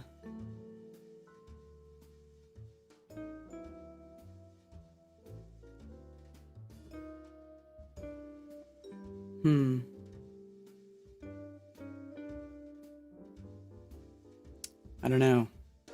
Very interesting, though. Interesting. Shit, man. What? Are there any other... Aeon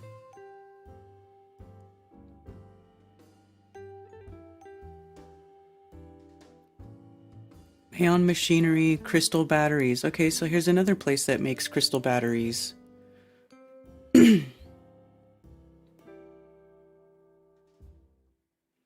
Military-grade battery originally developed by the U.S. military to overcome the shortcomings of lead acid, lead gel, and AGM batteries. Classified as non-hazardous batteries, they are safe to can I ask you guys a question? Why aren't these in the Tesla vehicle? Why aren't these in the vehicles so that they don't catch on fire and burn uncontrollably? It sounds like they charge faster, the battery lasts longer, it works below freezing. Why isn't this in the car?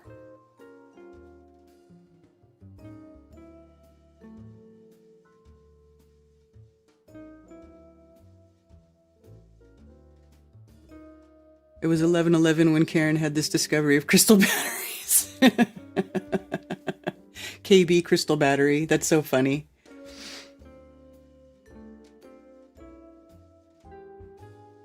Seriously. Because then they would work, right, Zach? And you know what though? I'm not sure that I would want, but then it makes you wonder, like, I don't know. It just seems like, and you know what? Quartz, it probably is quartz. Quartz is the most abundant mineral on the earth. Maybe the earth is powered by quartz.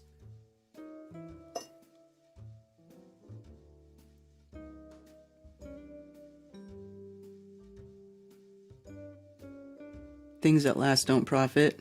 Why? Money, money, money. Right. They don't have enough amperage to drive a car. Well, isn't that what you have, like, the, I don't know. Here, electric vehicle. Right here.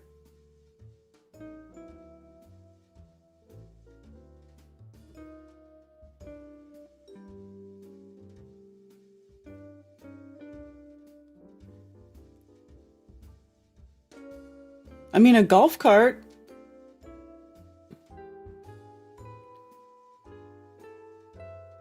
These are light traction range applications. So golf cart, boat. All-terrain crane. Let's look at the crane.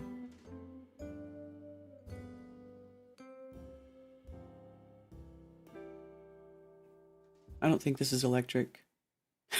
I think they just make electric batteries. Okay, let's see.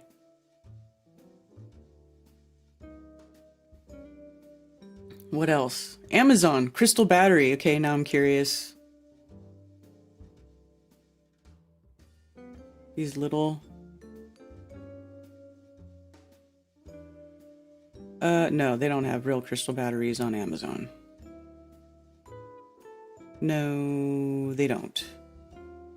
Except for... yeah. No. Nice try, Amazon. Thanks for playing. Everlasting crystal battery. Climatech Solutions.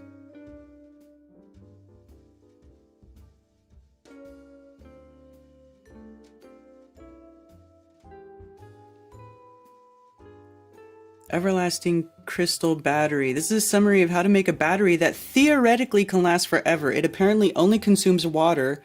To be precise, seems to break down water into hydrogen and oxygen, consumes the hydrogen, releases the oxygen into the environment. This information comes from the DVD's Energy from the Vacuum series.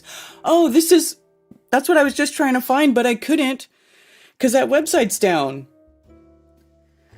Which I can highly recommend, and feedback from the members of the Energetic Forum. Blah, blah, blah. In this case, the DVDs are numbers 27 and 29. The first is Bedini in his lab. The second is a few weeks later by Bedini at a conference. I recommend saving your money, just getting number 29. Blah, blah, blah. Alum granules. A magnesium disc. Well, this looks like they're using the alum is the crystal they're using for that one.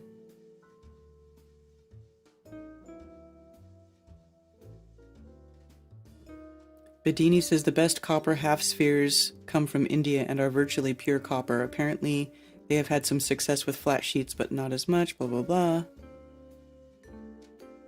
And water.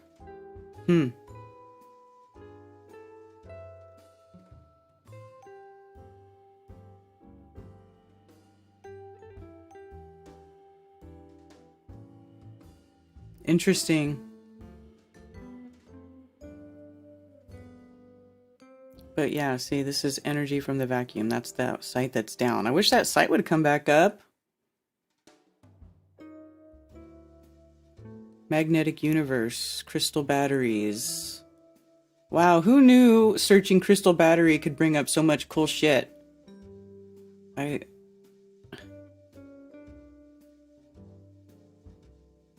This led me to cement, earth, water, saltwater batteries, and finally crystal batteries.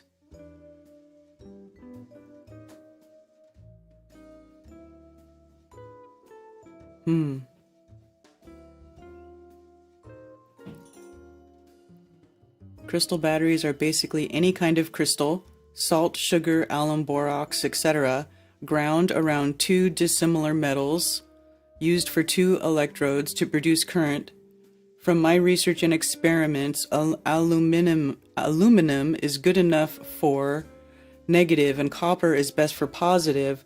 I'm not sure about the salt as it might corrode metals, but what I'm basically talking about are alum borax type crystals. So it's not even...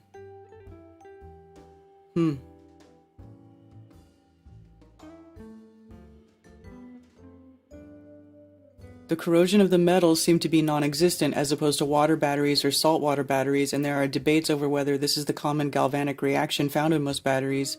There are also a few researchers who have used gel-like substance with metals and noticed the corrosion took a much slower rate. This might mean that the structure of crystal has the same effect as water batteries, but without the corrosion.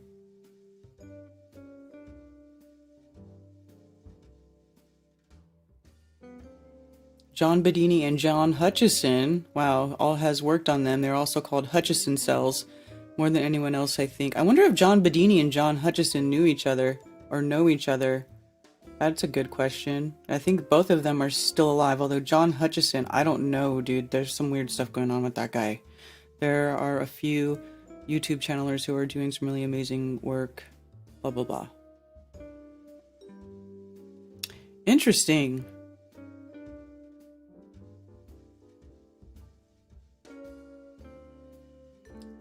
Growing alum crystals. And fascinating. Cheers, Ollie. Oh, do I have a caller? Thank you for calling. around with Karen B. Hey, what's up, Karen? This is Biz Woofer. Just thought I'd call in and see what's up today. And yeah, man, I think it's just totally interesting that you're talking about this stuff. It's like, I don't know. It's like, I feel like when is the collective gonna get tired of being lorded over by criminals, right? Because like these people know they have no right to be doing what they're doing by, you know, using energy as a weapon, you know, treating us all like stupid sheep, and then saying that like providing the one only solution, like as if like we only have these certain amount of options for energy, when like you've been highlighting here already, like it's very clear, you know, there's plenty of other options that exist that, you know, create like such a cleaner and better, more efficient way to, you know, to have energy. So yeah, it's crazy. It is. And I just feel like it's like, I don't know,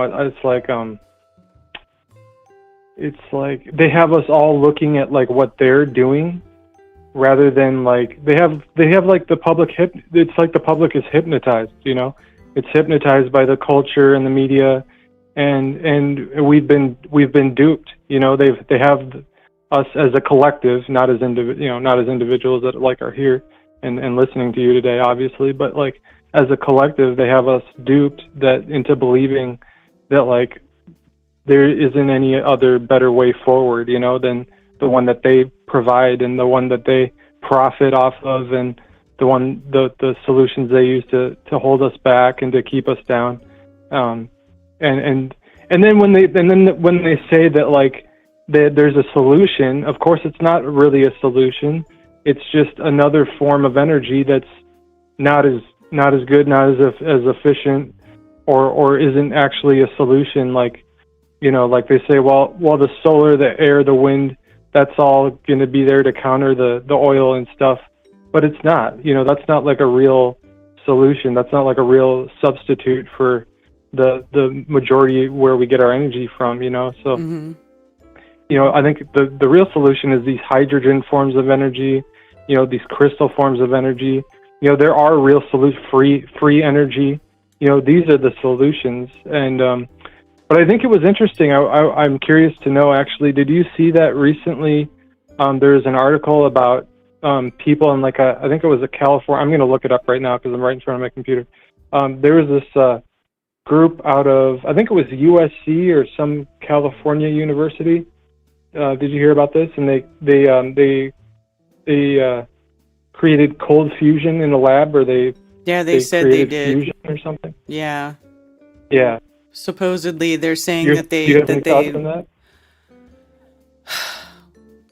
I don't know. I just don't know if I believe it. Like, they're just saying that they shot a bunch of lasers at this single point, and then it started fusion, and then more energy was put out than what was put in. I mean, it just seems like, okay. I mean, I don't know. It just, they're making a big deal out of it, but I don't know. I just really don't know about all that. They are making a big deal out of it, but I also don't think they're like, it's as big of a deal as they think it is, obviously. Right? Well, honestly, I don't think any of it's a big deal anymore. It's like this is stuff they probably have discovered a long time ago. You know what I mean? When we think about it, like this is like the fundamental. This is all kind of like science. It's like the common core. It's like the common core version of modern day energy resources, right? Because They're making Yeah, it look more yeah. complicated than it really needs to be. They're making it seem like, Oh, you know, exactly. like with nuclear power, like, oh, it's so dangerous and your face could melt off and only we know how to handle this stuff and we're gonna, you know, to produce electricity for Yeah, everybody. yeah. And it's really is about them trying to control the energy resources, because if you have free energy, if you don't have to depend on them for energy, well, then you really don't have to depend on them for really shit else. You know what I'm saying? Yeah. Well, it's kind of like, you know, it's like the energy, you know, when you look at all these things, what do they all have in common? Whether it's the energy, whether it's, you know, speech or freedom of expression or guns or whatever it is. You could take any number of things, right? But it all comes back to control. You know, it's all about power, the finance of the economics, of course, that's another one. You know, it's about power and it's about control. And you can take your pick which issue or whatever, but it's really just this common denominator across the board of, you know, whether it's energy or, you know, whatever it is, the banking industry and the currencies or whatever. It's all about control. It's all about coming to somebody else for, you know, permission to live. You know what I mean? It's like a sick mentality they have us living under, you know, where we're being subjugated by, not by some higher deity or entity, but by other human beings. You know what I mean? So they tell us like, oh, we got rid of slavery in the 1800s and stuff.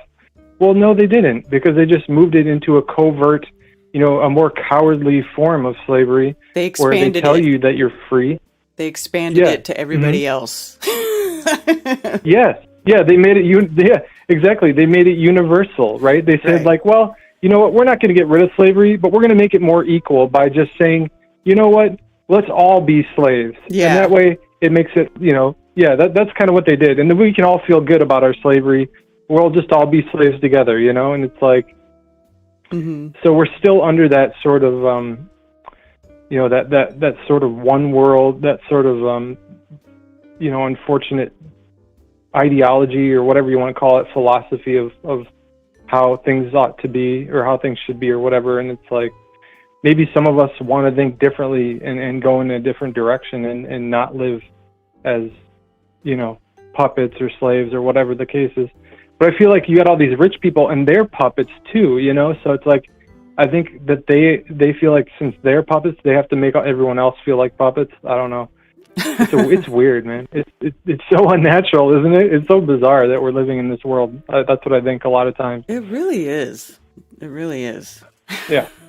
Because it's so unnecessary. It doesn't have to be that way. There's so many unnecessary things. Like it really blows my mind, like to the level of which everybody has been trained to do ridiculous, pointless shit. Like, yeah, like monkeys, right? Like Pavlovian dogs. I mean, it's like, is this the only way that we know how to behave?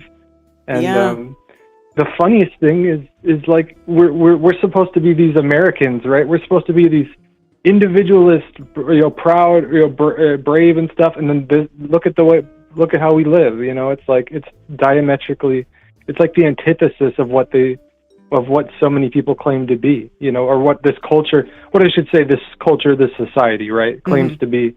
And then you look at the way that we behave and it's like, it's a 180 degree, you know, the opposite. It's just totally the opposite, you know? So I don't know. It is a confounding, I guess you could say, or puzzling, but yeah. Anyway, that's about all.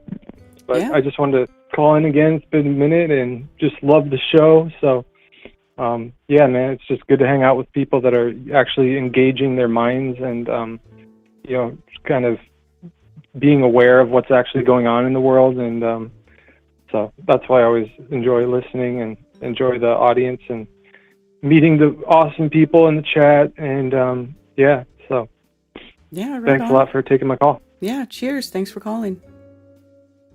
Okay, take care. See you later. Bye. Yeah, it is bizarre. Occulted. Hail, Benjamin.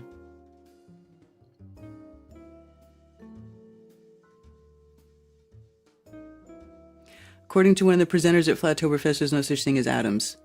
Yeah, that would be Witsit. Although, honestly, nobody's ever seen an atom. You know, nobody's ever seen one. And it's like, and I saw some of you talking about crystals growing faster. Yeah, I've been talking about that for so long.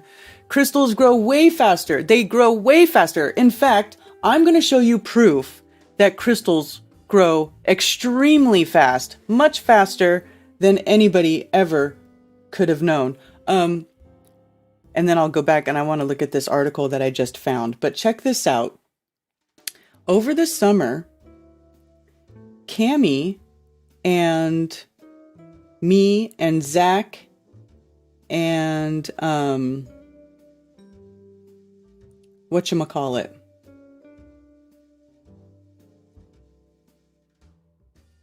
Cammie, Zach, and Ted all went to we went to I gotta export this out of my photos real quick. Sorry, you guys. We went to go do oh, did I put this in here? No. Okay. So we went to go do a crystal dig at Diamond Hill Mine in South Carolina. Okay. And when we went there, they have like this big, it's basically a bunch of piles of dirt, and they have heavy equipment, and they'll go in with their heavy equipment and they'll turn the dirt piles over every once in a while, right? But you go in there and you just bring your own tools and you dig for crystals, right? Well, let's see. Show date added. So check this out. Okay. While we were there, in fact, I'm going to make this a little bit bigger. If I can. Okay, so while we were there at the mine doing our crystal dig, somewhere in the middle of the area where you're allowed to go dig at, there's this oak tree. Inside of this oak tree, okay, this oak tree, which can't be more than, I don't know, 30, 40, maybe 50, but I don't even think 50, maybe like a 40-year-old tree is in there. This piece right here is pure quartz crystal that grew inside the tree. The tree, I don't know if it's like the tree leached the minerals up from the ground, because this place is so rich in mineral content.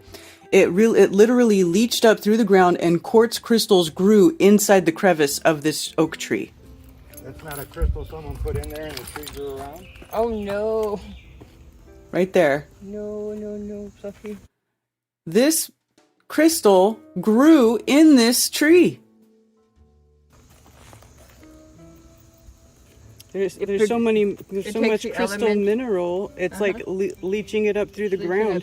And well, the elements are there, and it crystallizes with the heat and that. Look at distillated. Which probably means there might be one room. That's not even spectacular, but you can see the stellation tips on its star. Cubic. Gosh. Yeah. Wait.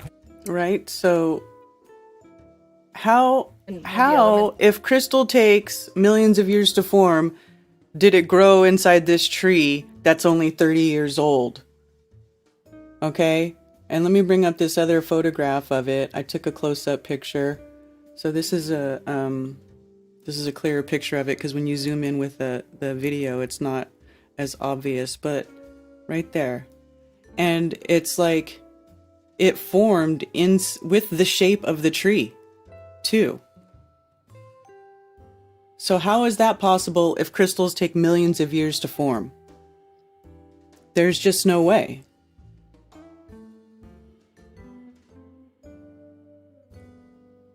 Yeah.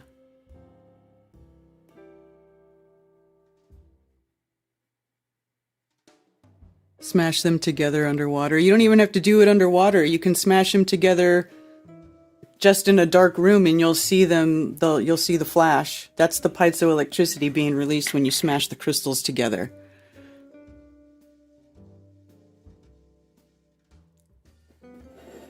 But anyway, when we saw that, oh, let me go back to the screen share. When we saw that, we were just like blown away. We're like, dude, right there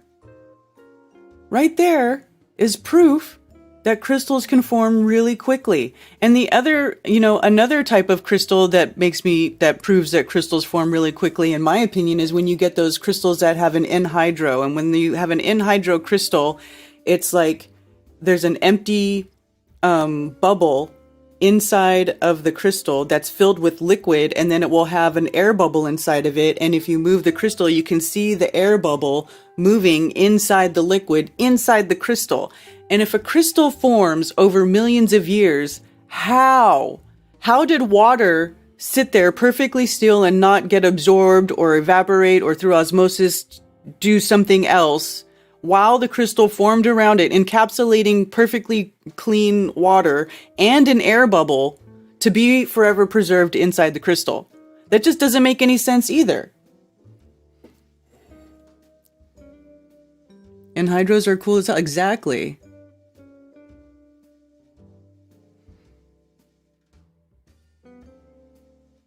No, that's what I'm saying. If you're like, you can sit there and say, oh, maybe the tree picked it up while growing, but no. Because if you were there and you could see, you would see that this cavity of the tree, right? This crystal is growing like with the tree, in the shape of the tree, like it grew with the tree. A lot of these, like if it had just been picked up, I don't think it would take the shape of the tree. It would be independently shaped of the tree, but you can see that it fits right in there. It's like it grew with it. It was growing with the tree.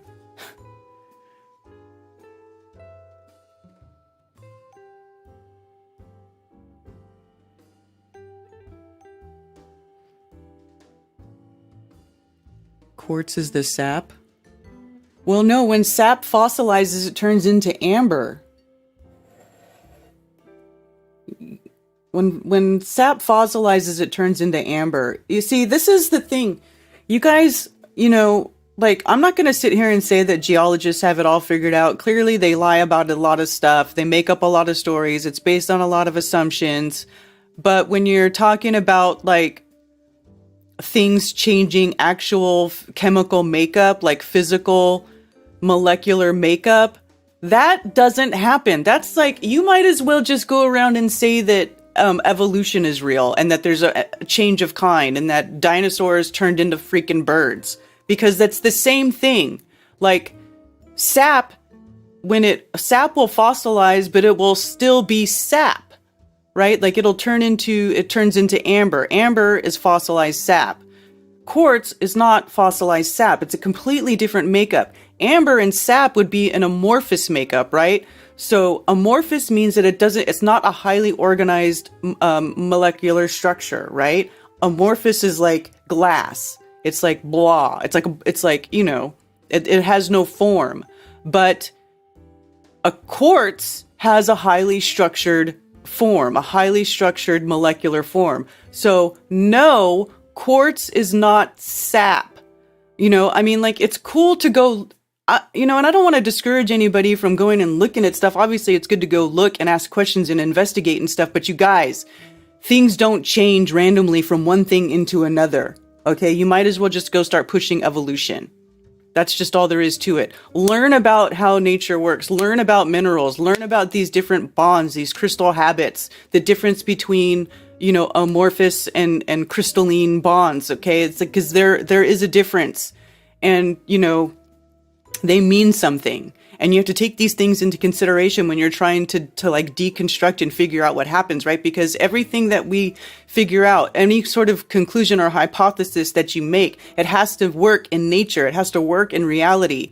And if it doesn't work in reality, then it's not worth the shit.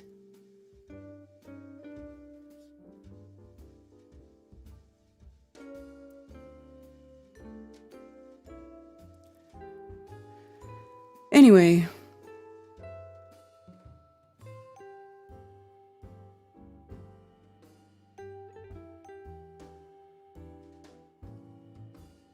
Just going into chat because I kind of ran my mouth for a minute. Humans grow stones inside them, yeah.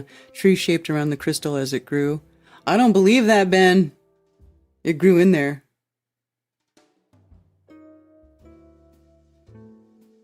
You have to see it.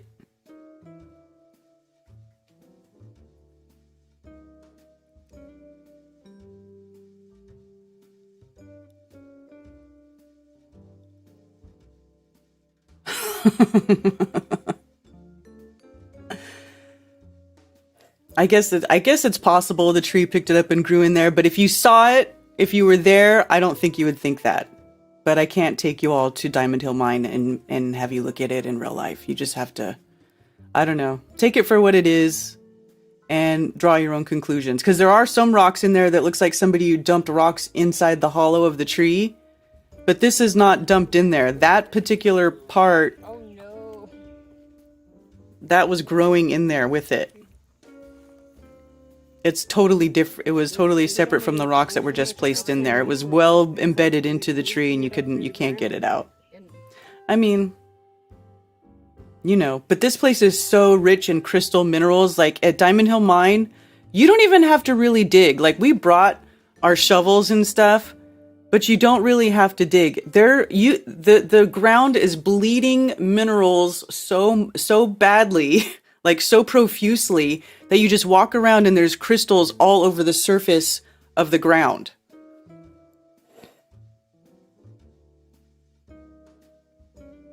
Hi, Awakened Saint. Good to see you.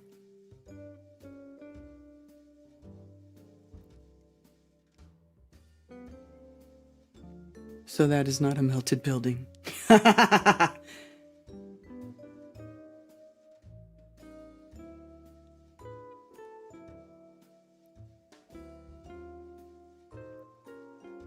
Something injured the tree under certain conditions that looks like sap. It's not sap. I'm telling you. I don't know how... you know what? Maybe we'll have to go back to Diamond Hill Mine and I'll go back to that tree and I'll retake more detailed video of it. But it's definitely not sap. And I'm telling you, you cannot mistake sap for quartz. You can't. You can't. Because it is a completely different substance. And sap does not turn into quartz.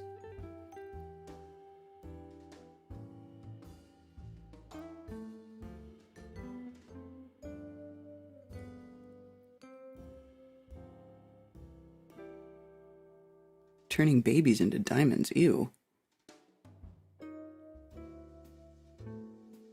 It looks root-shaped. I don't know. I heard a theory of Tiffany diamonds being made of cremated people's ashes or something like that.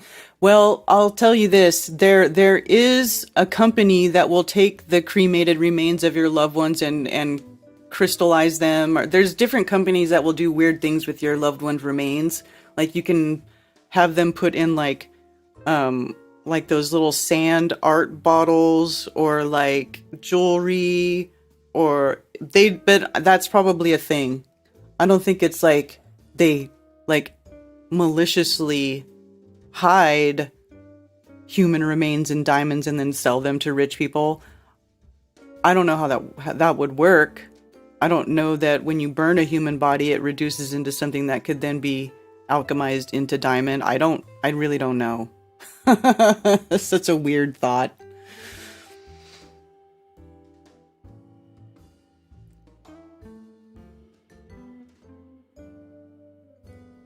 "100% quartz." Yeah, see, Zach was there. He saw it.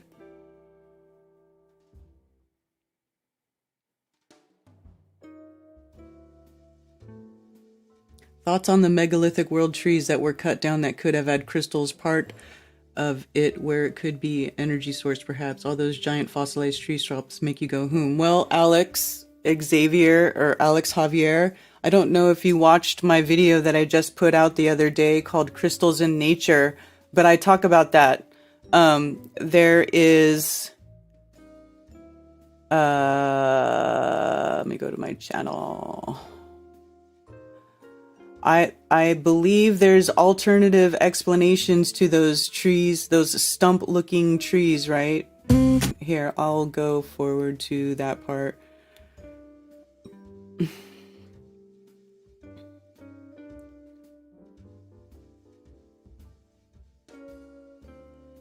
Or minerals that grow in the botryoidal form.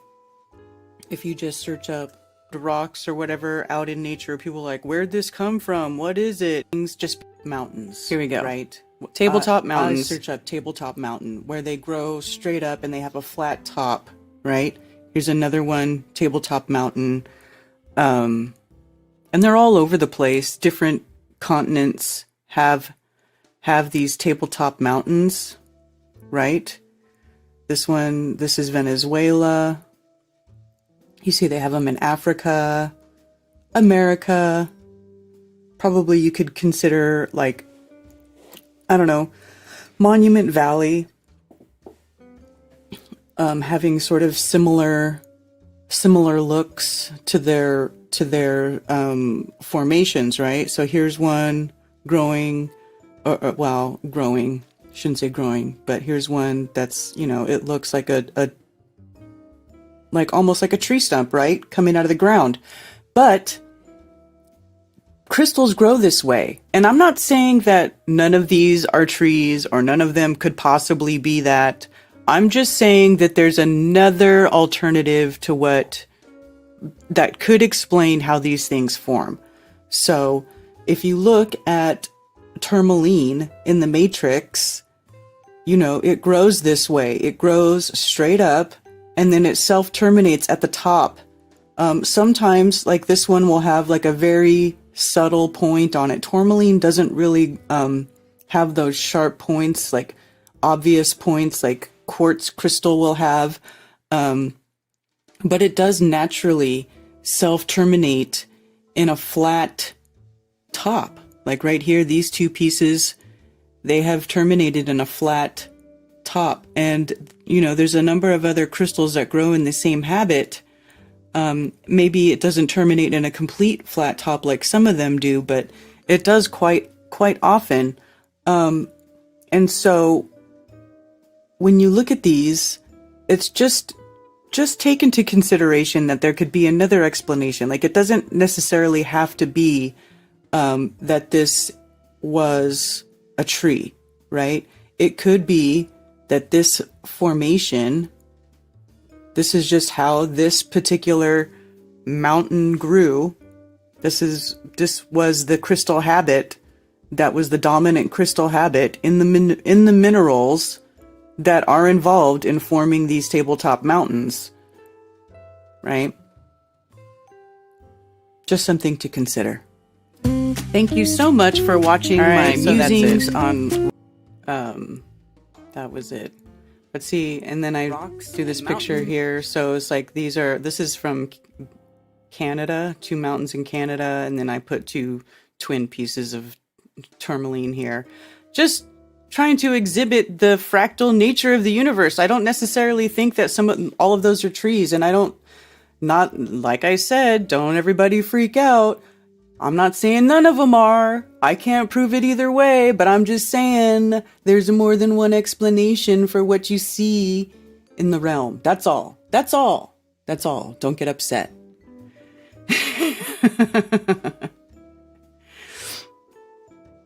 Crystal dome. Man, if there is a physical dome, it must be crystal. It must be.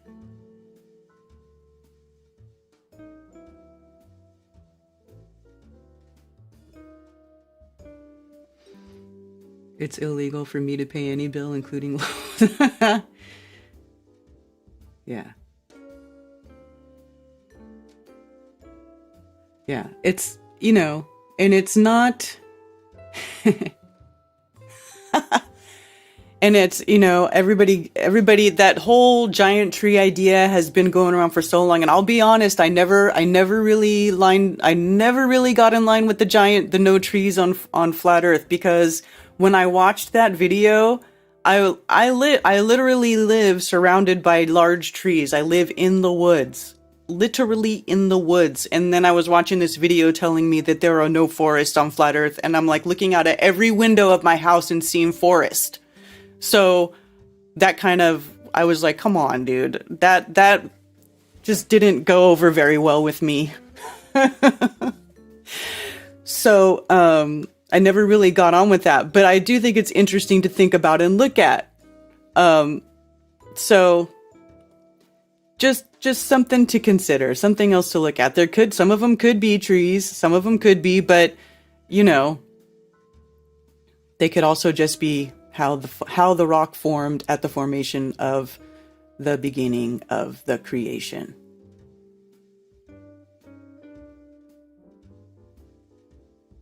Critical thinkers don't get upset, says Awakened Saint. Well, I wasn't talking to critical thinkers.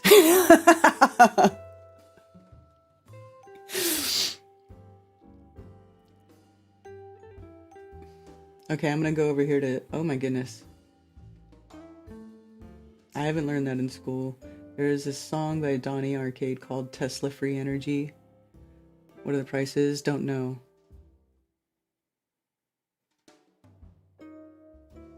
This is a high-tech solution. We need low-tech solutions? For what? What do you mean? Sorry, I'm looking at Rockfin chat. Valley Park says, I want my remains to be turned into a lava lamp. That's hilarious. And funny. And why not?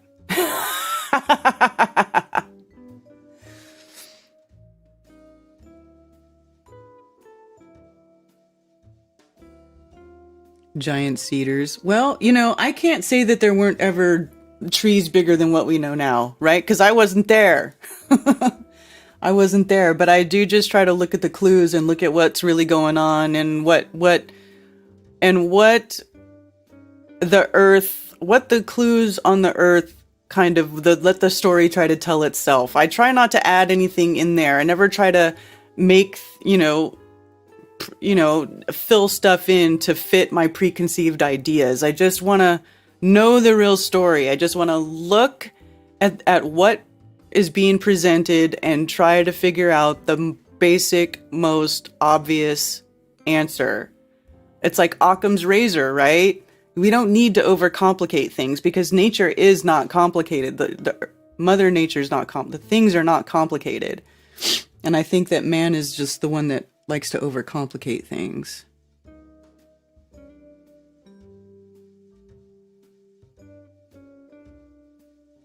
Sovereign Soul Unchained Mind is trying to wake a bunch of normies and could use some help in chat and up on his panel. I don't know who that is. No forest with 1,000-foot plus trees. Our forests are weeds. See, I just don't think that way. Sorry, I just don't. No, I just don't feel like I need to change. I don't know. I just don't. I don't know. Anyway, I just find it really interesting now that this is coming up. Crystal power cells, crystal batteries, because in all the talk about free energy that I've heard over the years, I don't recall anybody ever bringing up crystals as part of that equation. It's usually got to do with the ether and the sun, the earth itself, and maybe a magnet or some magnets, right? Like that's what I recall from before. And now there's crystal batteries. Is there such a thing as a battery that can last forever? It appears there just might be. It's called crystal power cells, created by Canadian scientist John Hutchinson, who has been exploring free energy and anti-gravity. The power seems to be generated through the piezoelectric effect, which generates electricity through vibrations of ambient heat or ambient radiation from the sun. Each power cell generates less than a volt at around 60 milliamps, but they promise to continuously provide power for an infinite amount of time.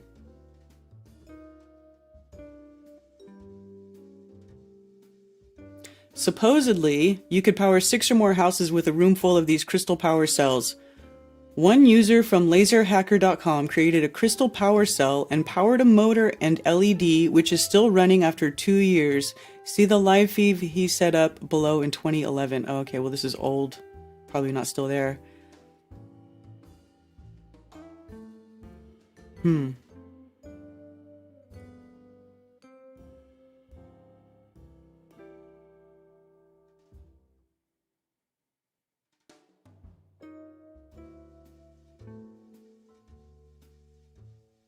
Crystal cell and radios from the 60s are probably still working. So they've been using these crystal batteries for...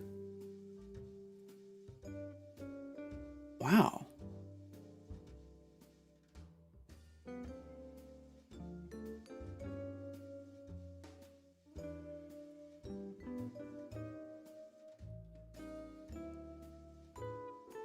When was the first crystal battery made? If they were using it in the 60s, so they've known about crystal batteries for... It seems pretty freaking long. So they've already known about this for a long time and they just haven't been using it.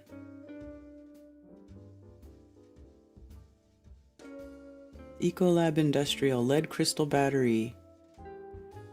Lead crystal batteries are maintenance-free batteries that use a technology called lead crystal. They are fast-charging, taking around 4 hours to recharge instead of the usual 12 hours that you would expect for an industrial battery. Not only are they fast-charging, but they also enjoy a design life of more than 2,000 cycles, proving themselves as high-performance solution for industrial applications.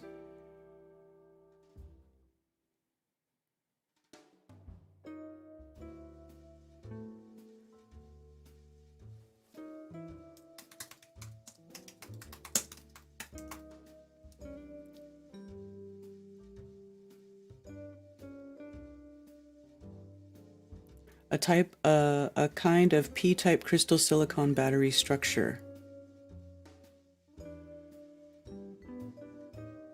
Here's a patent for a crystal silicone solar energy battery. This is 2017. Does it? Just wanted to find how far back some crystal battery patents will go. But these... 2018.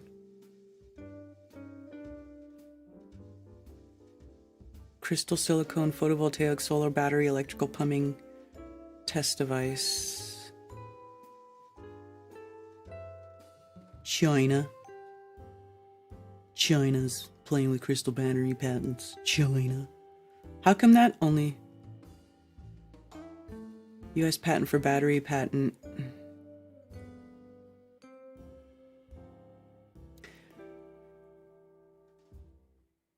Toyota patent.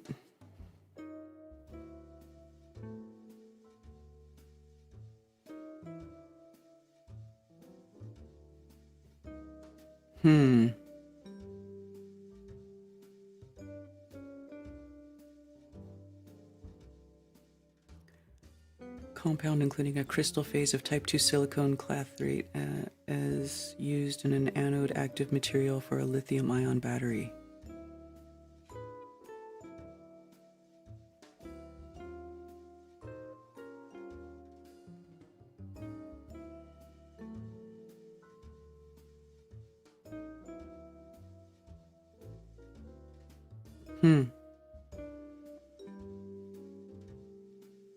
Interesting.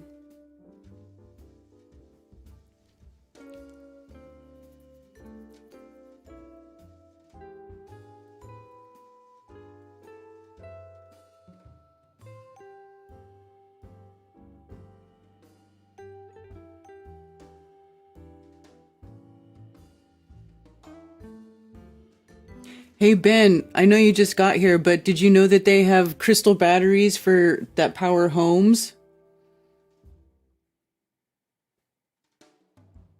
Did you know about this?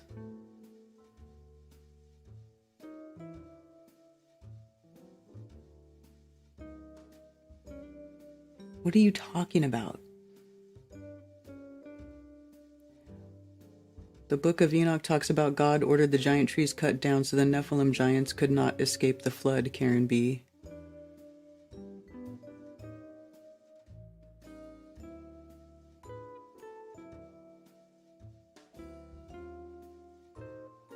I'll have to read that part.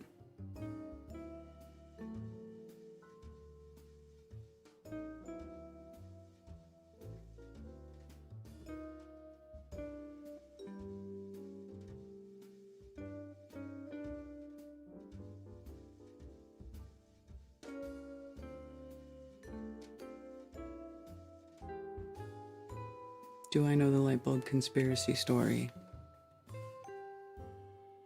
Crystal radios, crystal batteries are separate entities.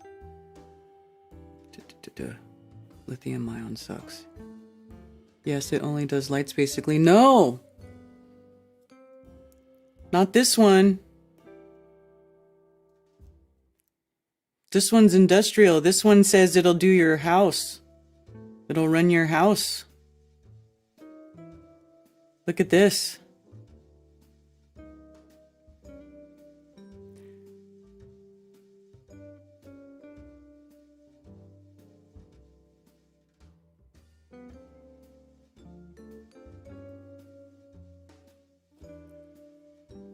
Not according to this website. You can power your house off it. I guess they're making them better. And that the military's been using them.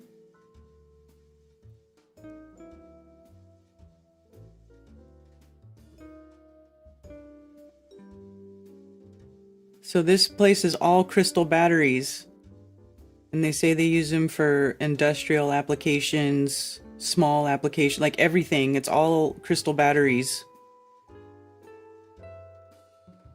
And they've got that one house system. Where's the one that I saw before?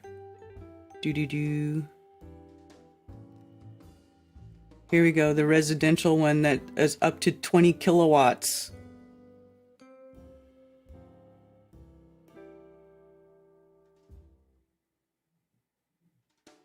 Anything that requires cycles, they are not powering.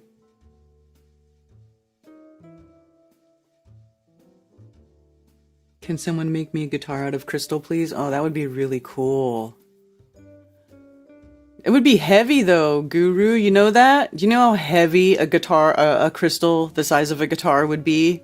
I think you'd have to have a stand for it. I don't think you'd be able to play it.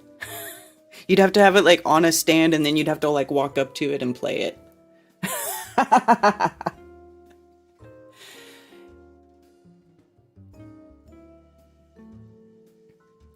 Yeah, I don't know how it works, Ben. It's interesting though. But they're saying they have car batteries too.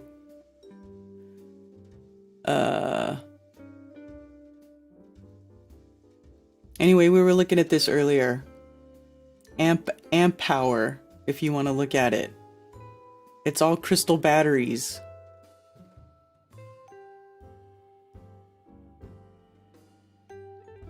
And they're saying that they work with existing solar. So like instead of a Tesla battery, you could get a crystal battery to charge up from your solar.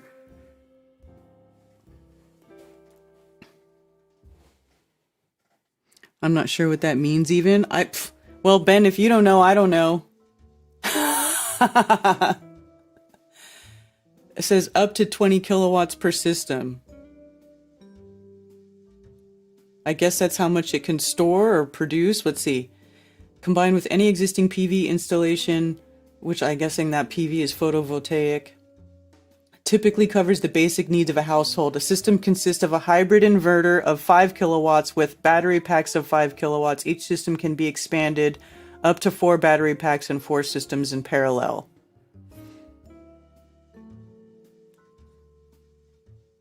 You probably know what that probably makes more sense to you. Kilowatt is a measure of flow.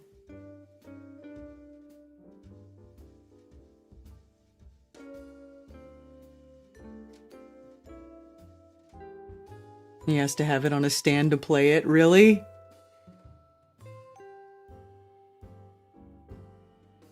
Oh, good. Ben called in. Hey, Ben, what's going on? Yeah, I don't even understand what the kilowatt measurement is in that. Kilowatt is a measurement of flow. So like my generator, my big generator, that's an easy way to explain that. It's got about 80 amps of power. It's a 25 kilowatt generator, so 25 kilowatts can be running. That's how much flow is happening. Batteries are stored, usually the storage of a battery is in amp hours. Okay. So I'm not even sure what they're saying. Like, that's the amount of flow through rate that they could have.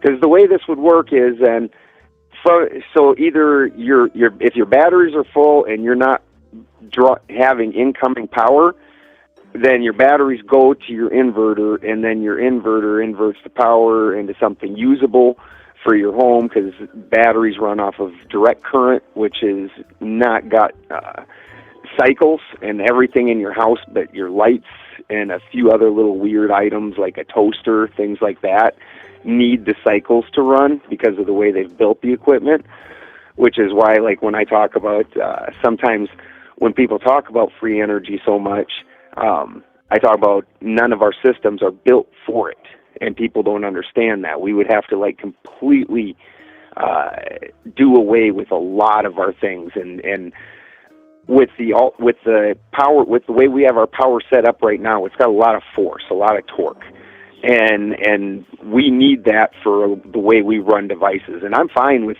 the more radiant power, but it doesn't have the torque. So people are going to have to give up a lot of their things, like, you know, like they're like all your kitchen appliances, things, all them weird things like that, computers, all that stuff. Because but this is so. What are they? Are they saying that they're able to store power back into the crystals and then it's able to produce? Because the ones that I've seen, they actually produce power. It's not a storage system. They're actually producing it. And then where the problem comes in, like what you read at the beginning, where it's only like, usually it's like 0.2 volts is all you're getting. So then you have to put that in enough of a series in order to make it into usable power. And most things in the United States run off of 120 volt or more. So you need to get that 0.2, you know, you're going to have 5 of them just to get it up to 1 volt times 120, so what, 600? You're going to need 600 of them just to reach usable voltage. Now, that's not even including amperage, which is just another entire story altogether, because like my solar panels on a full moon night, my solar panels actually pick up enough voltage off of the full moon to flow. So the river's wide open with the voltage. It's like, yeah, whatever wants to come down the channel here, it can come flying down. The channel's greased, everything. But there's no amperage coming off the full moon. So you can have voltage and not have amperage somehow. It's a very interesting thing. But I've never seen these crystals where they're like, where they're storing it. I'm going to have to take a look at, can you please send me that website, Karen? Yes, sure. But yeah, they're saying that they're storing, that it's like you can charge them up and they could be recharged and reused over and over and over and over again. That's super interesting. See, I've seen it where they're using it to generate, and now like adding things like a spark gap, you know, to try and get it to up the voltage. Doing tricks like that is what I've seen most people working on, where it's not producing a sufficient enough voltage, and then you put in a spark gap, and then spark gaps are super weird, where they just all of a sudden gain more power. You gain more voltage for no apparent reason. Outside of that, you ran it across open air. Yeah. So those are real interesting. The one I like the best right now is the nanocarbon battery. And out of all the batteries, the lithium ion, those are garbage. Lithium ions are great for like a phone or like my power tools, where you run the battery all the way down, and then you go put it on a charger, you charge it all the way up. You can do it really super quick. With lithium ion, it can charge up super fast. Now, in a household usage or things like that, it's a garbage setup, because with solar power, the idea is you during the sun hours is the time that you do most things. So most of the power isn't actually going into your battery system. And with like lead acid and lithium ion, you're not getting a real big transfer between the solar panels and the batteries. It's about 40%. So if you're drawing in 100 amp hours worth of power off the solar panels, you're only going to get 40 of those in the batteries themselves to be usable again. With nanocarbon, that's like 95%. Lot better setup. Wow. Yeah, 95% transfer is pretty damn amazing. And then with nanocarbon, it doesn't have to breathe, so you aren't using the same heavy acid, so it doesn't have to breathe. So one of the things that if you've never lived off of a battery setup before, in the summer you burn up more amps and from the heat. And so if your batteries get too warm, it just burns them up. In the winter, and then also you have to water them constantly in the summer when it's hot like that. Like in California, when it gets over 100, you're talking about like every 3-4 days you're in there watering your batteries. In the winter, your volts don't want to stay. Just like your car battery sometimes, anybody that's lived in the cold, sometimes the voltage isn't right on your car battery when you start it up and it's cold. Mm-hmm. The battery does not want to release its voltage when it's cold for whatever reason. Right. So with the not breathing, so since the battery doesn't breathe with the nanocarbon, you can put that inside, say tucked away in a closet somewhere, in a pantry or whatever, and since it's not breathing the fumes, it's fairly temperature controlled, and now you don't get that fluctuation from temperature. Ah, that's what it was saying about these crystal batteries too. Is it was saying that they could be used, that they don't produce any harmful gas or anything like that, and they can be used in a closed environment. That's nice. Yeah, please send me that site. I have not seen this apparently. Yeah, I had never heard of it before either. It's fascinating. So super interesting. Mm-hmm. Absolutely. And I tell you, one of the reasons that with the whole tree thing, so like trees suck up rocks like mad when they're growing. Mm-hmm. Like if you go out and live off a chainsaw, there's rocks in almost all the trees. There's lots of them. And if you go to Yankton, South Dakota, which actually a couple of the guys that were at Flattoberfest were from Yankton, South Dakota, a tiny little town. Mm-hmm. It's hilarious.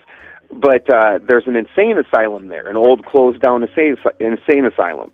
In that asylum, whoever was doing the maintenance, let one of the trees go instead of cutting it that was in the graveyard, and it was too close, and it got too big and too close to some of the graves, and it sucked the tombstones into the tree, and the tombstones grew into the tree, and they're sticking out the side of this tree. That's crazy. Yeah, one of the most insane, spooky things you've ever saw. Just this old, crazy asylum, and you walk out into this graveyard, and there's a tree with tombstones just sticking out the side of it. You're like, what the fuck? Yeah, in that area, you can tell the people that maintain it, that it's prison inmates usually. They don't go near that tree. Like you can see, like there's like a 20-foot thing around that tree where everything else is being maintained, and nobody goes near the tree. Well, that's just silly. Yeah.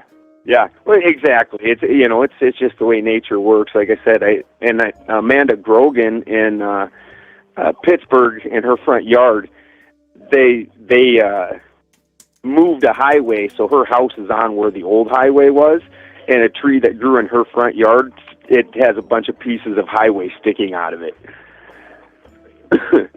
Where it just grabbed onto the highway and just pulled it up into itself. That's so weird. It's the worst. Yeah, it's the worst when you're chainsawing. Like you're chainsawing, and all of a sudden, just in the middle of a tree out of nowhere, all of a sudden, just sparks start flying, and your chain is wrecked. I've never seen that. You're like, what the hell? I've never seen that. Like rocks embedded in the tree. Yep. It just grabs onto whatever materials around it. The trees grab it and just soak it and just pull it right in.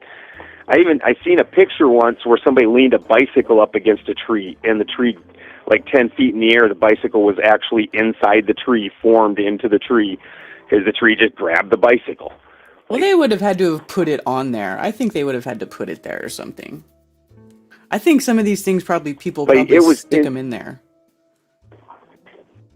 Yeah, that very well could be. 100%. Don't disagree with that. Yeah. But like I said, out in the forest here, it's just a natural thing. You know, you wreck at least 2 chainsaw blades or chainsaw chains a year because of rocks that are wedged inside the middle of a tree. You're like, damn it. Interesting. Yeah. But yeah, I love where you've been going with the whole crystal, all the crystal formation things. 100%. Most diamonds that they make are made out of methane. You know, they just take and break apart the hydrocarbon, and then the hydrogen's easy enough to get out, and then the carbons come back and form together and align together. That it seems really like that would be really hard to do it out of dead people. Yeah. On a mass scale. Yeah. That's interesting. But anyways, yeah, I'm going to get to work. All right, Ben. Thanks for calling. We'll talk to you later. Later. Ben Balderson, y'all.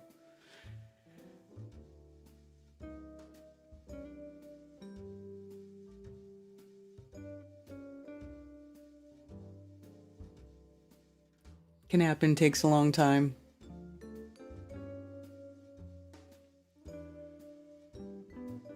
I get my gold from quartz crystal formations. Yeah, supposedly if you find a lot of quartz, then you're probably going to find some gold. Quartz, especially if you've got like quartz and muscovite growing together, quartz and mica, is supposed to be a very telltale sign of gold.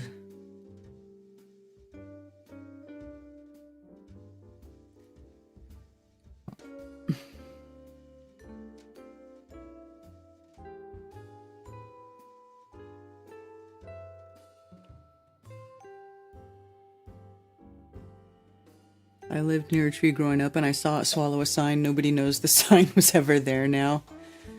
Huh? I mean, I guess it could have been that the tree picked up the crystal, but it sure looked like the crystal had grown from within the tree because it was like, I don't know. It just looked like it grew there. It looked like it grew there. But I don't know. I didn't see it happen. That is true.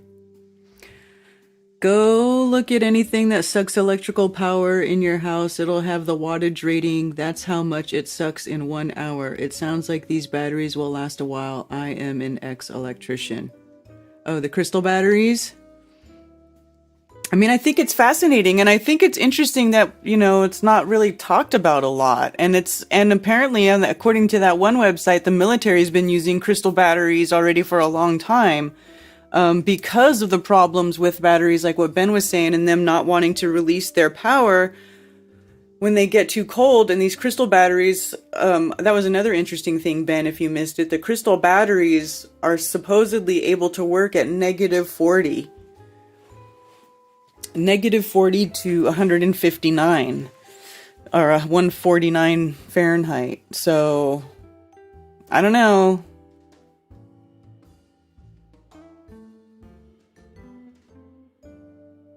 Yeah.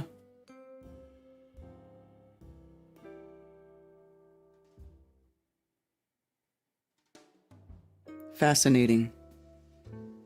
That makes me want to go, like, put something in one of my trees and then see if it grows into the tree.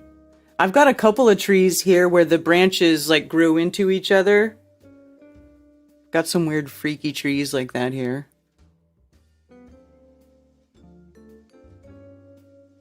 Dude, the crystal is the electrolyte in these batteries. Right? They say they're using like alum and borax or something. Well, I'm not sure. Actually, that particular company, I'm not sure if that's what they're using, but other crystal batteries, it was saying that they were using alum and borax. Fucking fascinating. Right, Ben?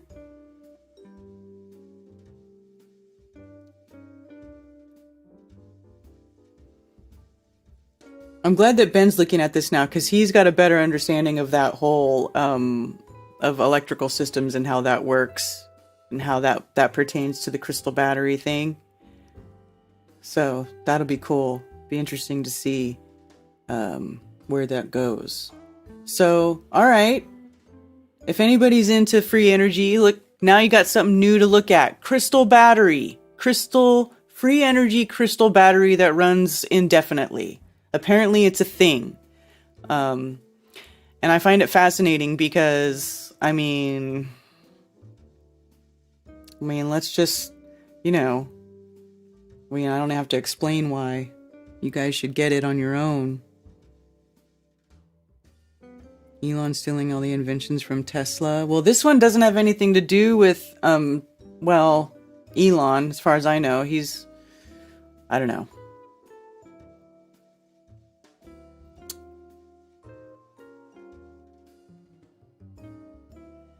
So, yeah, man. Fascinating stuff.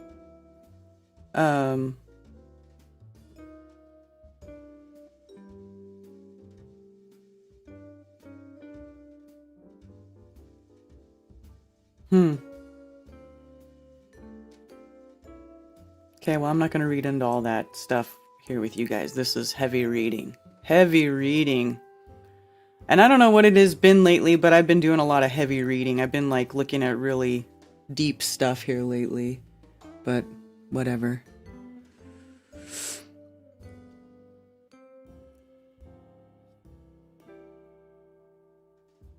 A treehouse.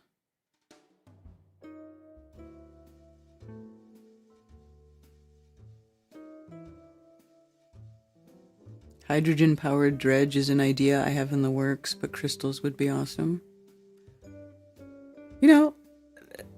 There's lots of things you can do. There's multiple ways to do the same thing, which is great. Cheers, what's up?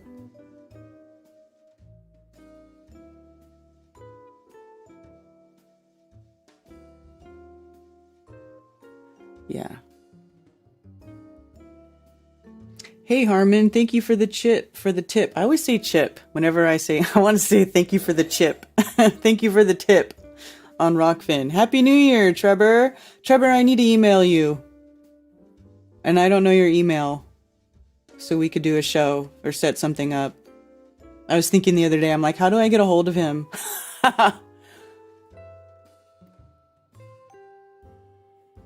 Trying to watch. Rockfin, is it me? Is that competent? Batteries are not power sources, they are power storage devices. Right. Artist Seer, thanks for being you, Karen. I have changed my name to Miri instead of Mari because my lucky element is fire, and now I have the sun's reflection balancing my elements, hugs, and love. Oh, right on. Miri? Murray? Miri? Miri? Hope I'm saying it right.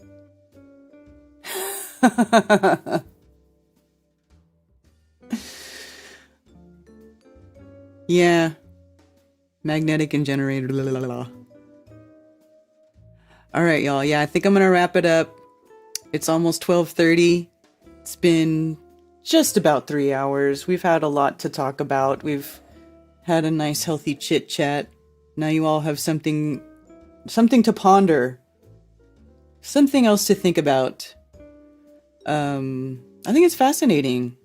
I hope we hear more about crystal batteries in the future and learn more about it. I find this really interesting. And it makes me wonder if that isn't why the thing that Tesla was doing where he's just sticking the wires in the ground and drawing power right from the earth. I mean, does that have something to do with it? I just don't know. But it's so interesting. It's so interesting to think that, I feel like we're right on the precipice of of discovering something or being able to discover something that can give us more independence and freedom in the way of power and electricity. And it's really exciting. I feel like, yeah, it's just so interesting, the things that go on. Anyway, thank you all. Using liquid crystal as an electrolyte. I'm going to be pondering that all week. Yeah, right? It's interesting. All right, you guys. Well, thank you for joining me once again for Coffee Talk with Karen B. You can join me here every Moonday at 9:30 a.m. Eastern for this little chit chat. And also, if you want to, you can join me and Mark Sargent tomorrow evening for Strange World. Tuesday night, 10 p.m. Eastern, 7 p.m. Pacific. And anti-religious scripture study every Saturday. And, subscribe, hit the bell. Sometimes I actually edit videos and upload them for people to watch too, although I haven't been doing it very much lately. But I did make that crystal video recently. Anyway, thanks for being here. Have a wonderful day, a wonderful rest of your week, and yeah, that's it. See y'all later. And for those who wish to send me stuff through snail mail, you can send it to P.O. Box 10, Earl, North Carolina, 28038. There are also links below for Flat Earth merch, and you can send me donations. And I do appreciate all the support. Sincerely, thank you very much. Also, please go to flatearthfestivals.com for all information about upcoming Flattoberfests and Flat Earth-friendly local meetups. If you are organizing a local Flat Earth meetup, email me at flatearthfestivals@protonmail.com with your meetup information to have it listed on the website for free. For everything else, you can email me at karenbfe@protonmail.com. Thank you for being here.